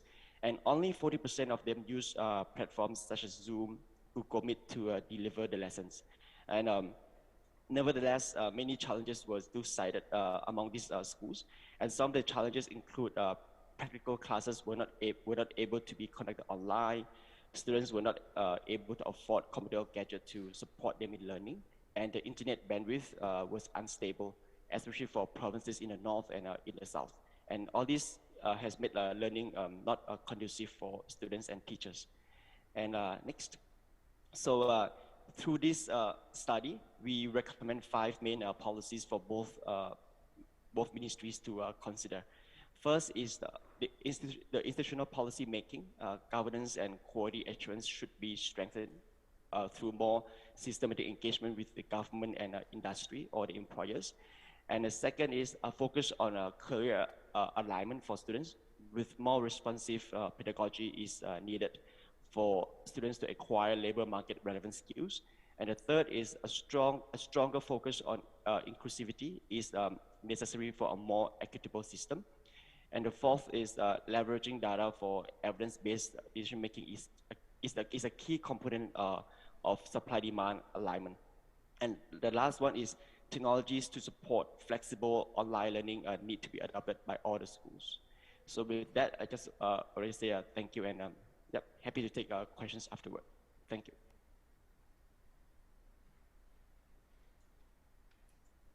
Thank you very much for the presentation, Sambab, and also for keeping within the 10 minutes of time. I appreciate that. It's interesting to notice in your presentation that you've for the time limits you had focused on certain elements of the performance of TVET institutions, and you've picked up elements that are performing relatively well. And despite that, even though the overall performance, you've chosen the elements for which the overall performance is good. You've pointed out some of the sub-elements that are actually not quite optimal. For example, for the data, for the issue on data, I think you pointed out that the TVET institution can use the microdata much more effectively by, for instance, analyzing the performance of students, and then I would presume using that to improve the functioning of the TVET institutions. You have also mentioned, that the demand-driven approach to training. I think when I look at the overall score in Lao, it's average compared to other criterias.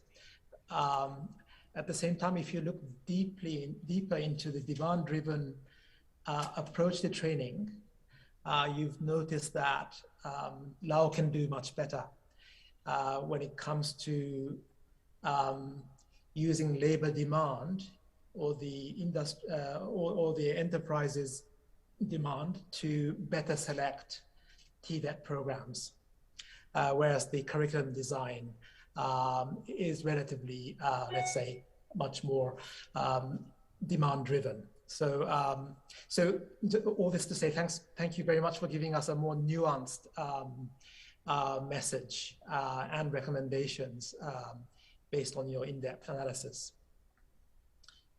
So we have covered already 6 presentations, so that we have 2 more presentations left. One for Vietnam, and the last one will be Mongolia. For Vietnam, we have the pleasure to invite Tran Thi Tai Ha, who is a senior researcher at the Education Information and Forecast Center, Vietnam Institute for Education and Science. Tran Tai Ha has a long experience as a lecturer and senior researcher on educational development at this National Institute for Educational Development. She has delivered a number of articles and presentations on educational sciences, and she's the author of Education Strategy of Rural Areas, Households in the Socio-Economic Transformation Context. From 2012 and 2020, she has been she was the director of the Manpower Training Needs Analysis and Forecast Center, and then the Education Information and Forecast Center of the Vietnam Institute for Educational Sciences under the MOET, Ministry of Education and Training. So Mr. Tran Thi Tai Ha, the floor is yours. You have 10 minutes for the presentation on TVET for Vietnam. Thank you.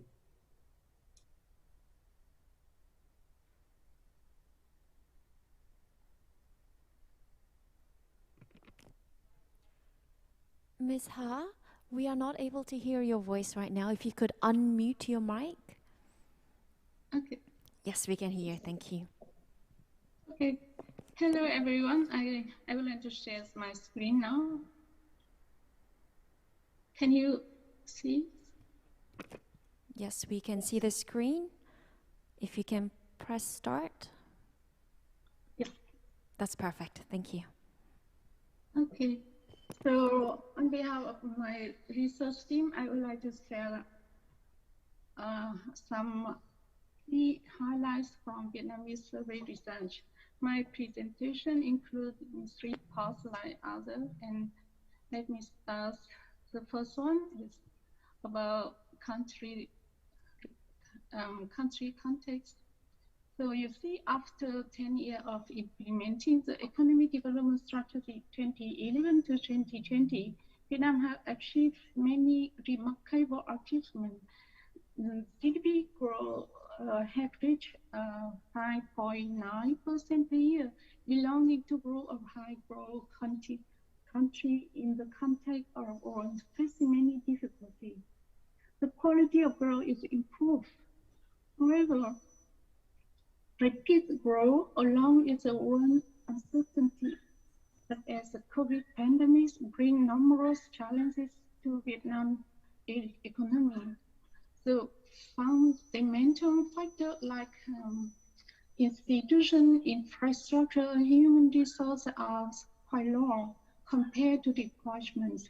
And in 2020, the labor force participant rate was the lowest in the past 10 years. So in this context, Vietnam is building an economic development strategy for the next 10 years, with the main orientation is focused much more on science, technology, and digital transformation. And setting main tasks in terms of human resources is increased rate of training workers is rated up to 35 to 40%. So, in order to implementation such strategy, the summer survey result is contribute to provide important evidence and base. So about the sampling method in our survey, so it selects 50 training institutions by type of ownerships across sector activity and geography division. We do the survey in 6 provinces that's presenting 6 main economic regions in Vietnam. In each school, we interview teacher, administrator, and make 2 focus groups. Students, this include current students and graduated from different faculties. In each school, we also connect to 1 to 2 businesses that have a cooperation with the school, institution, and we interview business owner and employee who graduated from the school. And additionally, we have interviewed with policymakers of relevant local government, ministry, and sector. So now we would like to show some key survey results. And here you can see summary of institution performance. So in general, the survey result, you can see the governance and management structure of professional institution is still quite weak. Score as 49%. Despite significant efforts by government to encourage training institutions to promote governance and management structure, we have to see government-led public training to market-led training. And limited consultation with group or individual in the community who represent a minority population when development the strategic plan. And transparency is also a problem for institution governance and management. If in the big data performance, here you can see only 58%. So now we go through every activity in detail, but I would like to go through it very quickly. So here you can see that our strategy has been developed by almost institutions, but without regular updates or performance monitoring and evaluation. And shortage of finance resource is one of the key content. Most institutions indicate that they operate with an inefficiency basis, and they need to source for funding or resources from other partners like employer. And about the quality standards, so institution compliance quality standards score fairly went over 65.1%.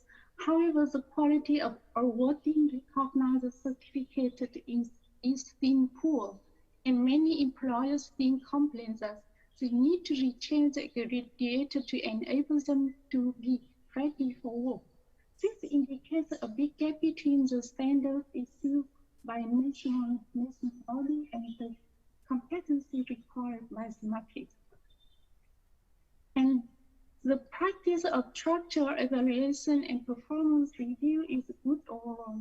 However, in structural professional development, there are no key performance indicators or evaluation in most of institutions. And prepare residents or vocational students for the world of work score well at 77 overall. However, institutions have also realized the problem of a decreased length of internship. And for data, overall data practice score 57% is not good and is not bad.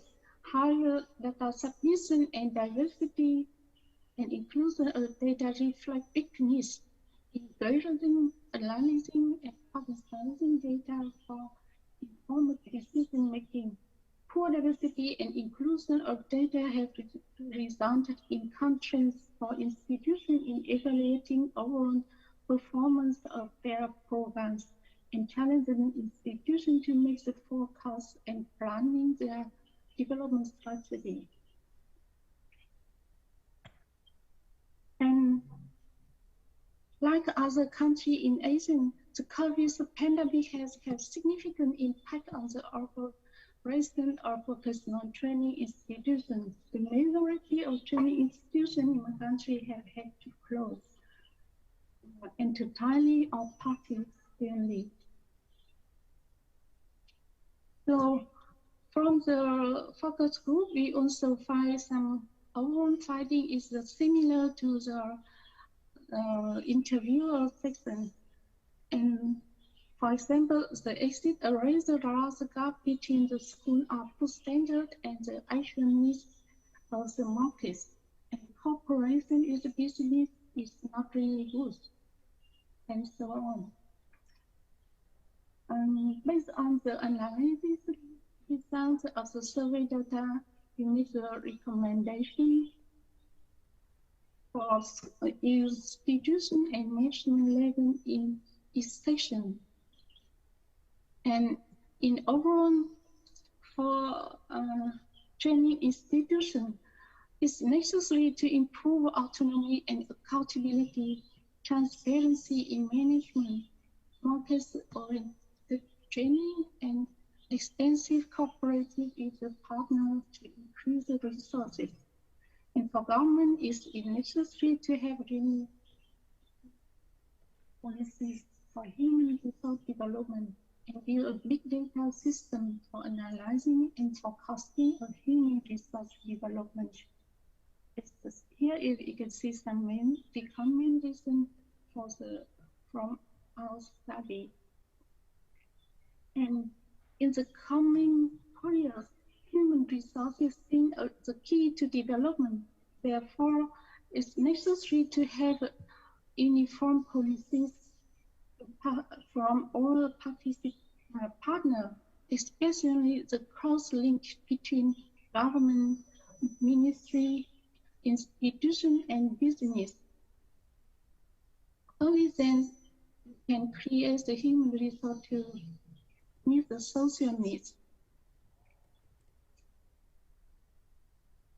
And in multi-faceted world, a multi-progressive approach with multi-dimensional and multi-toxic policy are highly necessary. So that is some key from our research. Thank you for attention.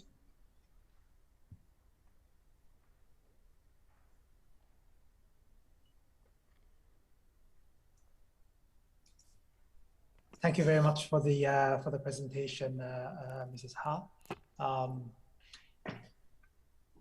I would like to move to the last presentation, which will be by Tungalag Chimid.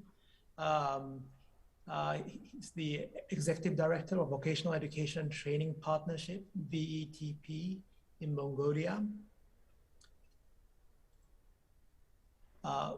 Ms. Chimid has over 20 years of experience in the Mongolian education and TVET sector, and has the breadth. She has the breadth and depth of experience needed to craft the most suitable solutions for a variety of skills development related challenges. Before becoming the executive director of Vocational Education and Training Partnership, Tungalag worked as a TVET senior expert for the same institution, and previously Tungalag held various senior positions at the Mongolian government, Ministry of Labor, Mongolian Agency of TVET, and the Ministry of Education, Culture and Science. So the floor is yours, Tungalag. You have 10 minutes. Thank you. Okay, good morning, everyone, and very warm greeting from Mongolia. So just 1 second. So my display is still not.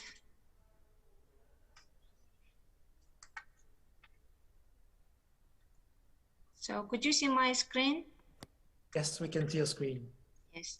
So today I will introduce the results survey of policy intent report and also the training assessment project of Mongolian TVET sector as well.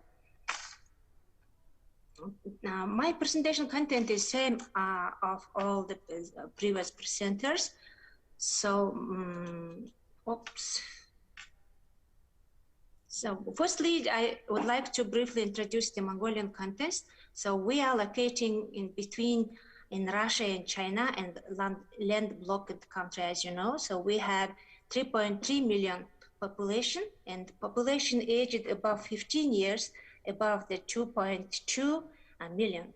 So for the GDP, so we are, GDPs are growing 10.5%, and GDP per capita is 4,000 US dollars as 2020. So agriculture and industry is the mining dominant sector in education of Mongolia.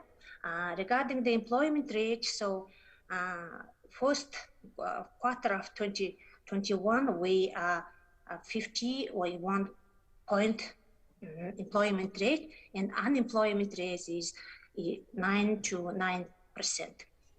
So population youth aged 15 to 24 years old are still not in employment, education and training, and 23%. So we have the 75 TVET schools and 40,000 students studying in TVET sector right now. Okay, so the policy and top surveys, we have had this kind of the sampling.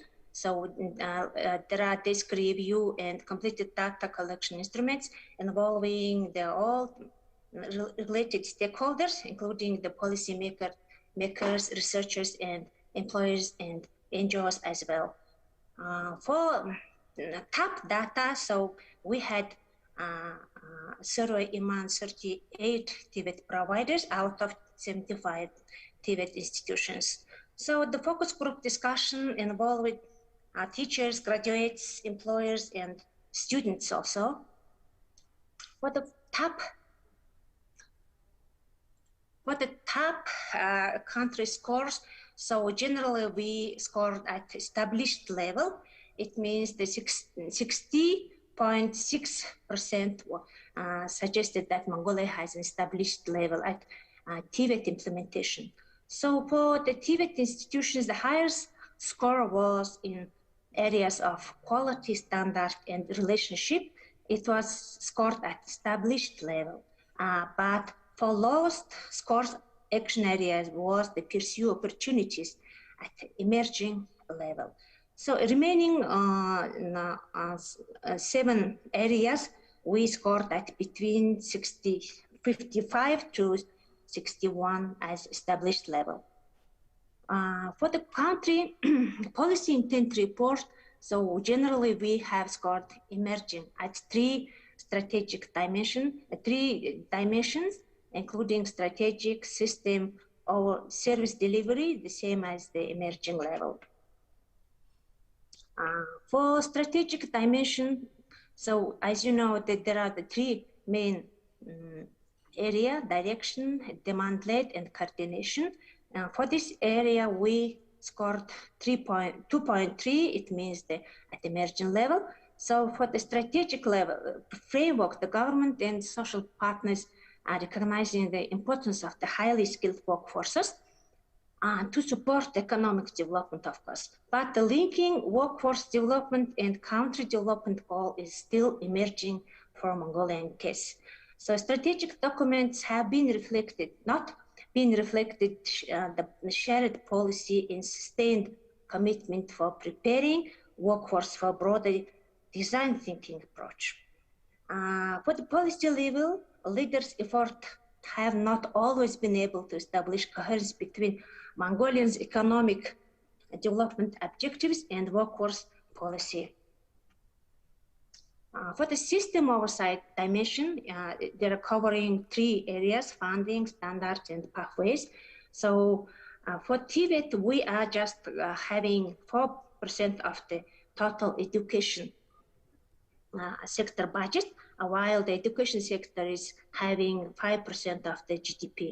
So the TVET standards are developed and based on the occupational standard, as it is stipulated in the TVET law. Unfortunately, the lack of proper occupational standards has created some challenges in assuring the relevance of training to labor market needs. So recognition of the prior learning means the recognizing the knowledge, skill, competencies acquired through non-formal training, and informal training is key priority for this time. Service delivery. So here we also have emerging level scores, excellence, relevance, and accountability, all the same.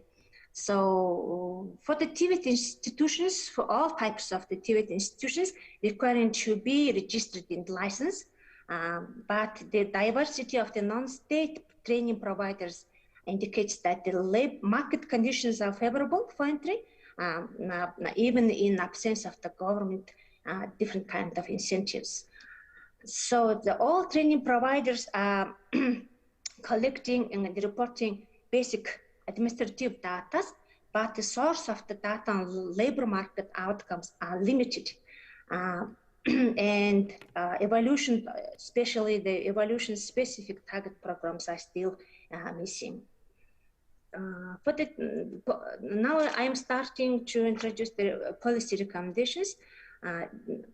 For the policy recommendations regarding the strategic dimensions, there are just a few of them.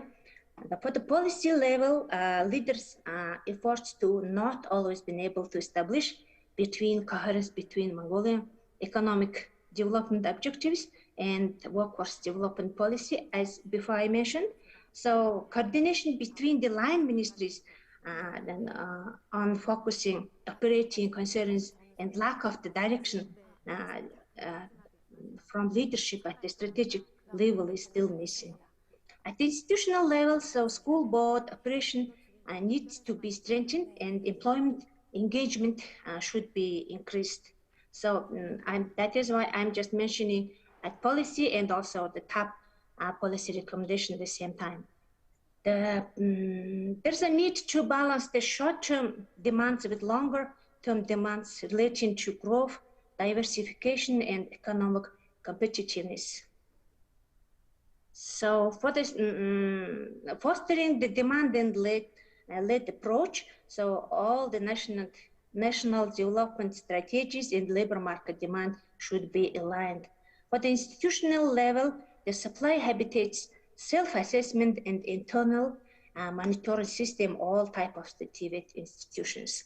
So strengthening critical coordination for workforce development for the national level, government should foster active participation of employers and other non-government stakeholders in setting, especially the strategic priorities of the workforce development. So at the institutional level, the sectoral committees should play the more active role, even though we have different kind of national sectoral committees in local area, but their role is still not enough. For the system oversight, so ensuring the efficiency and equity of funding, as I before mentioned, the TVET budget should be increased, and also the leverage funds from employers should be increased. At the institutional level, there are a few measures to introduce urgently. The most important thing is the performance-based budgeting against the selected outcome indicators should be introduced to the TVET system. And also the innovation in service delivery is one of the important urgent measures. Assuring the relevance and reliable standards. So even though we have the competency and occupational standards, but still need to activate the employers' involvement in this area, and research to match the content of occupational standards and demand for labor market. The skill is still requiring. For the system oversight, also we have the diversification for pathway for skills, and government should support the lifelong studying and learning, and also the equally accessibility for individuals. So the lack of the labor market information system for analysis, research, and forecasting of skills demands becomes an obstacle for the provision of effective guidance that still needed to be addressed. So encourage participation of economically active people in education and training is one of the most important point for addressing. So once we have the big number of the economically active people in Mongolia, that we should focus on the qualification and employability. The recommendation for service delivery, so there are quite active non-state providers in TVET sector, but there is a need to establish cooperation agreement with directors of non-state TVET institutions to assess implementation of policies and the quality of training activities, and similar as to state institutions. The next point is the fostering relevance in public training programs. So to build stronger feedback mechanism between government and employers should be addressed and should be paid more attention. So measures to improve the quality of TVET through different kind of steps, such as increasing employers' input into delivery of better training, quality training. Next one is the evidence-based accountability for results. So it is needed to make the evidence-based performance measures for all TVET sector, especially for funding. So reporting procedures should be made more rigorous. Report on comprehensive range of data, for example, learners and employers' feedback. So compliance with reporting procedures should be incentivized, including the maintenance of license to operate and receipt of public subsidies based on the trainees successfully graduating and taking up work in a relevant occupation sector. Okay, this is the end of my presentation. Thank you for your attention.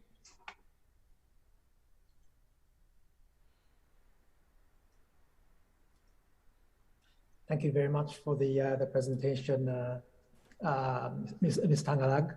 I think this concludes all the 8 speakers for this session. I would like to thank all of you for providing us with excellent presentations.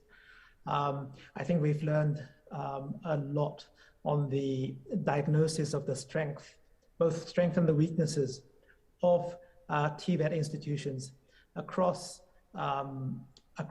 East Asian countries and Pacific, as well as 3 European countries. The speakers have all shared important insights to build a stronger and evidence-based TVET system that could help foster a much more resilient and inclusive skill development. So while listening to different presentations, of course, we constantly noted differences, but we picked up many similarities, and these were initially highlighted by both Li Ping and James as well. So I noted that I think across all the presentations, I noted that one of the strengths of the TVET is the sustained relationship with authorities. In fact, that was one thing that I had noticed when I was taking my notes. Maybe this is something that may be associated with the Asia-based TVET institutions, but that is one constant element that I have picked up. Another strength of TVET systems across all these countries were the level of compliance to quality standards among the participating institutions. So this may be related to compliance with curriculum standards or institutional standards. In terms of weaknesses, we also note that there were challenges in setting, there were challenges in the TVET institutions to set a solid strategic directions, and also to provide students with sufficient opportunities to pursue TVET, and this includes the inclusiveness element as well. There are also many presentations that discuss the challenges or weaknesses in terms of gathering and utilizing data, including microdata, for informed decision-making among TVET institutions. There were also a number of countries that had that could improve the demand responsiveness, listening to or integrating the employers'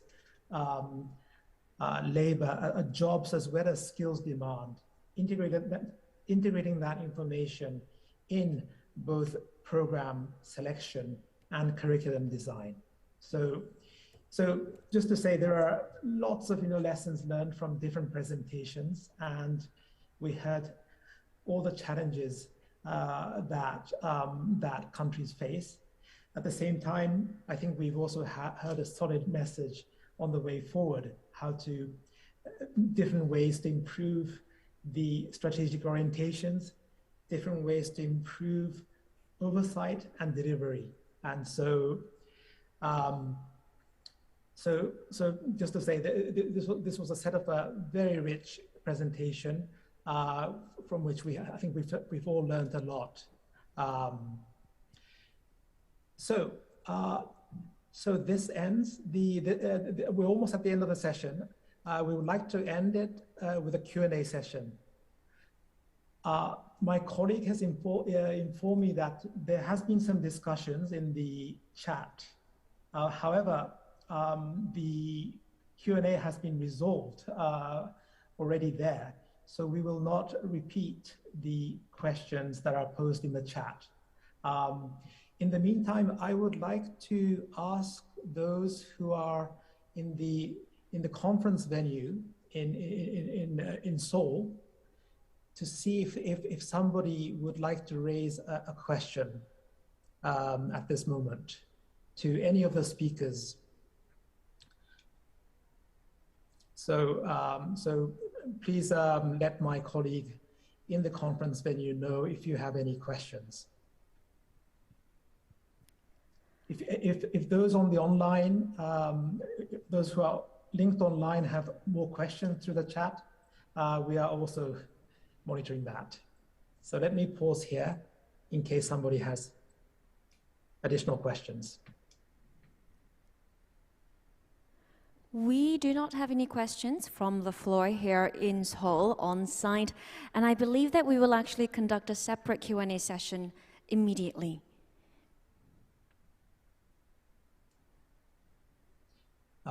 Excuse me, when you say separate Q&A session, what do you mean? We will have a separate moderator for the Q&A session and the following virtual study visit. I see. Okay. Well, thanks very much for informing us that. Okay. So in this case, yes, I think, yeah. We have reached the end of the session, and I would like to once again thank and applaud all the speakers for presenting a very important work based on the experiences from different countries. And so we have learned that the TVET institutions, as well as the system itself, the TVET system, have faced enormous challenges, and in particular during the past 2 years during the COVID, during the pandemic period, and we've learned about the efforts to shift to the online learning modalities during the talk, but that even in a country like Korea, where we all know that it is one of the most advanced countries and most a country with a solid infrastructure, there is still a challenge in mobilizing online learning for learning delivery. So that is one important message that I had heard during the presentation.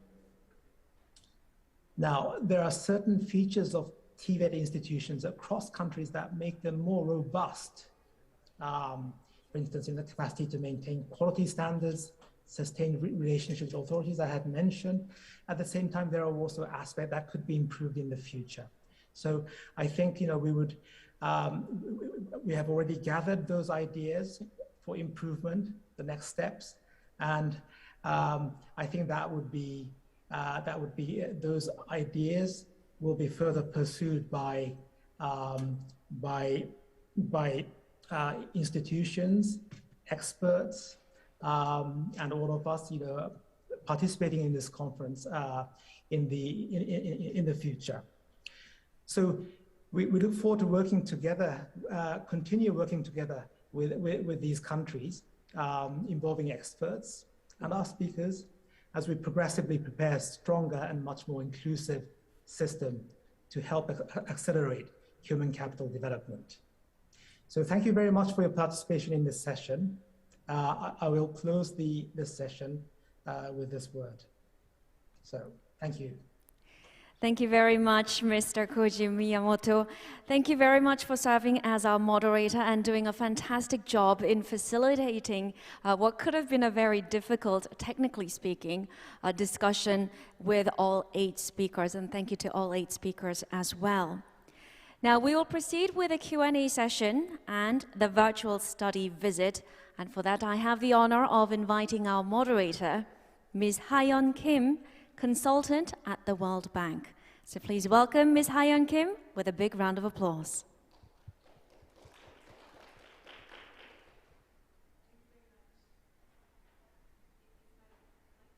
Okay. Thank you very much, Koji and Ms. Seo. And we are sorry for the understanding, but actually our session on the Saber research has just ended, and we are going to take the questions after the forum, which we are very welcome, and we will respond after the first day's program. And thank you very much for Koji once again. So due to the travel restriction, as last year, we planned a virtual study visit to HRD Korea's VR training center for work learning dual system located in Daejeon City of Korea. So by developing the quality VR training content and opening the VR facility access to the public, the center promotes resilient vocational training, collaborating with other public and private training institutions. So now we'll see the video tour introducing the center's facility and operations.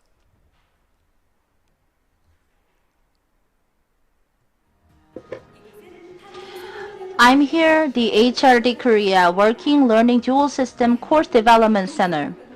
This is a place where the working learning dual system is controlled from its development to certification. Recently, this center has opened a realistic content room to provide VR-based vocational training. Let me visit the place in person and take a look at one by one. First of all, I need to find out what the working learning dual system is and what the development center does. Work Learning Dual System is a Korean-style apprentice system that centered field learning to a Korean institution. Companies can hire a worker and provide field training and classroom courses at the same time with a field-oriented training program. Companies can nurture core talents and retain them longer while reducing the training costs for new employment.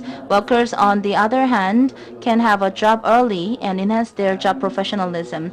Back in 2020, the Work Learning Dual System was legalized, thereby having its firm institution ground and stability. It was also selected as an innovative case of Korean government by OECD. It develops and reviews the courses for Work Learning Dual System. In addition, in order to improve the training quality, it has developed various learning tools such as PDMS and realistic content.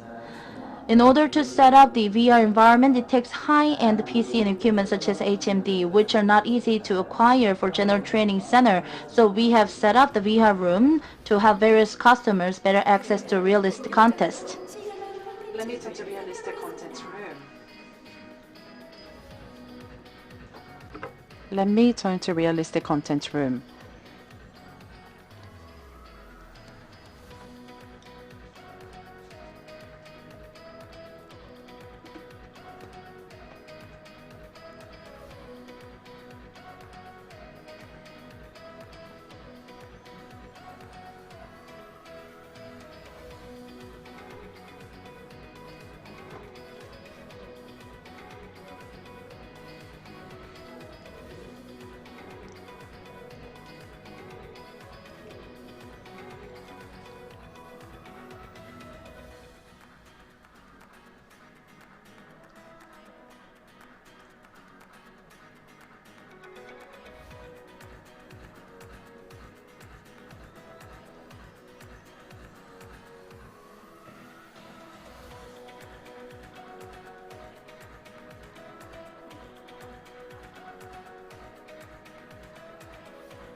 So every year, Joint Development Center is evaluating, selecting the technology fields to be developed. So we have developed crane control content from 2019 and injection mold assembly and disassembly, electronic hardware device test certification and electrical safety content in 2020, and electrical construction, petrochemical safety and automobile maintenance content in 2021. So any member who has joined the PDMS can apply for the use of a realistic content room. Both individuals and companies can freely sign up for it. Upon application, information such as desired date and contents to be used is entered and confirmed.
As VR facilities are being created to improve access to VR content from schools and businesses, promotion through various channels are important, and it should be easy for anyone to apply. It is also important to ensure the quality and quantity of content available at the facility.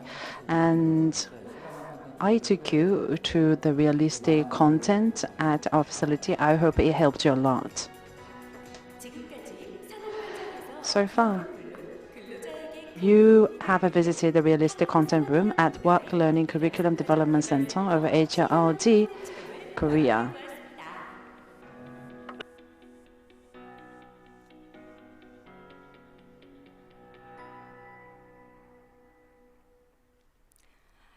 Thank you. And we will take the questions related to the training centers via chat and email, which we'll respond to after the first day program. So I will continue with the closing of the first day. So thank you very much again for joining today's forum.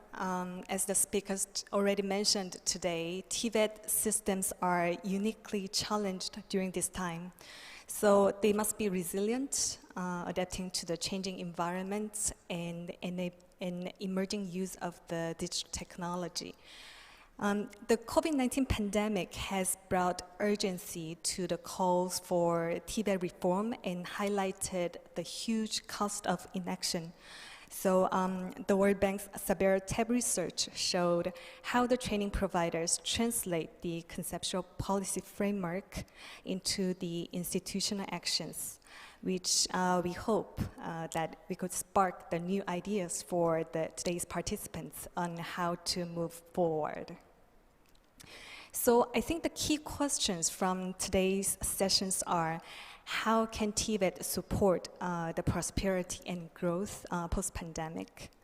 And what does success look like? And how do we make sure TVET catalyzes a better world of work for all? And lastly, how can we build a better lifelong learning ecosystem and remain focused on the primary goal of TVET? So thank you so much, and we look forward to more stimulating and inspiring discussions with you all tomorrow. And over to you, Ms. Seo. Thank you very much. So with that, we will conclude day 1 of the 2021 ASEAN+3 Forum. Now, on behalf of the organizers, I'd like to extend my sincerest gratitude to all moderators, speakers, and participants, both on-site and online. Tomorrow, day 2 will commence at the same time as today, that is to say 10 a.m. for Korea, for Seoul, 9 p.m. for Washington, D.C., and 8 a.m. for Jakarta. So we look forward to seeing you then. 내일 뵙겠습니다. 고맙습니다.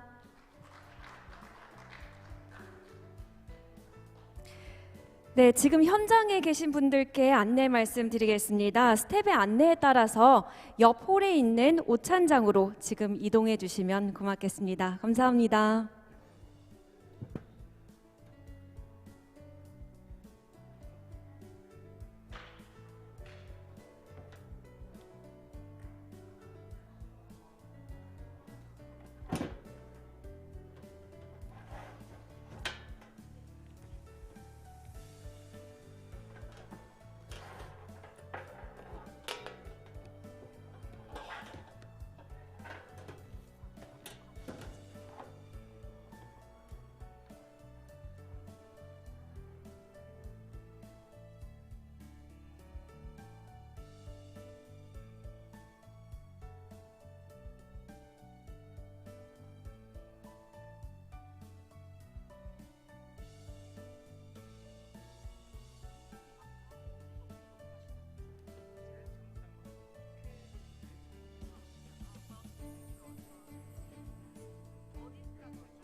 저 지금 이렇게 소음 많은데 그냥 해요? 네, 알겠습니다.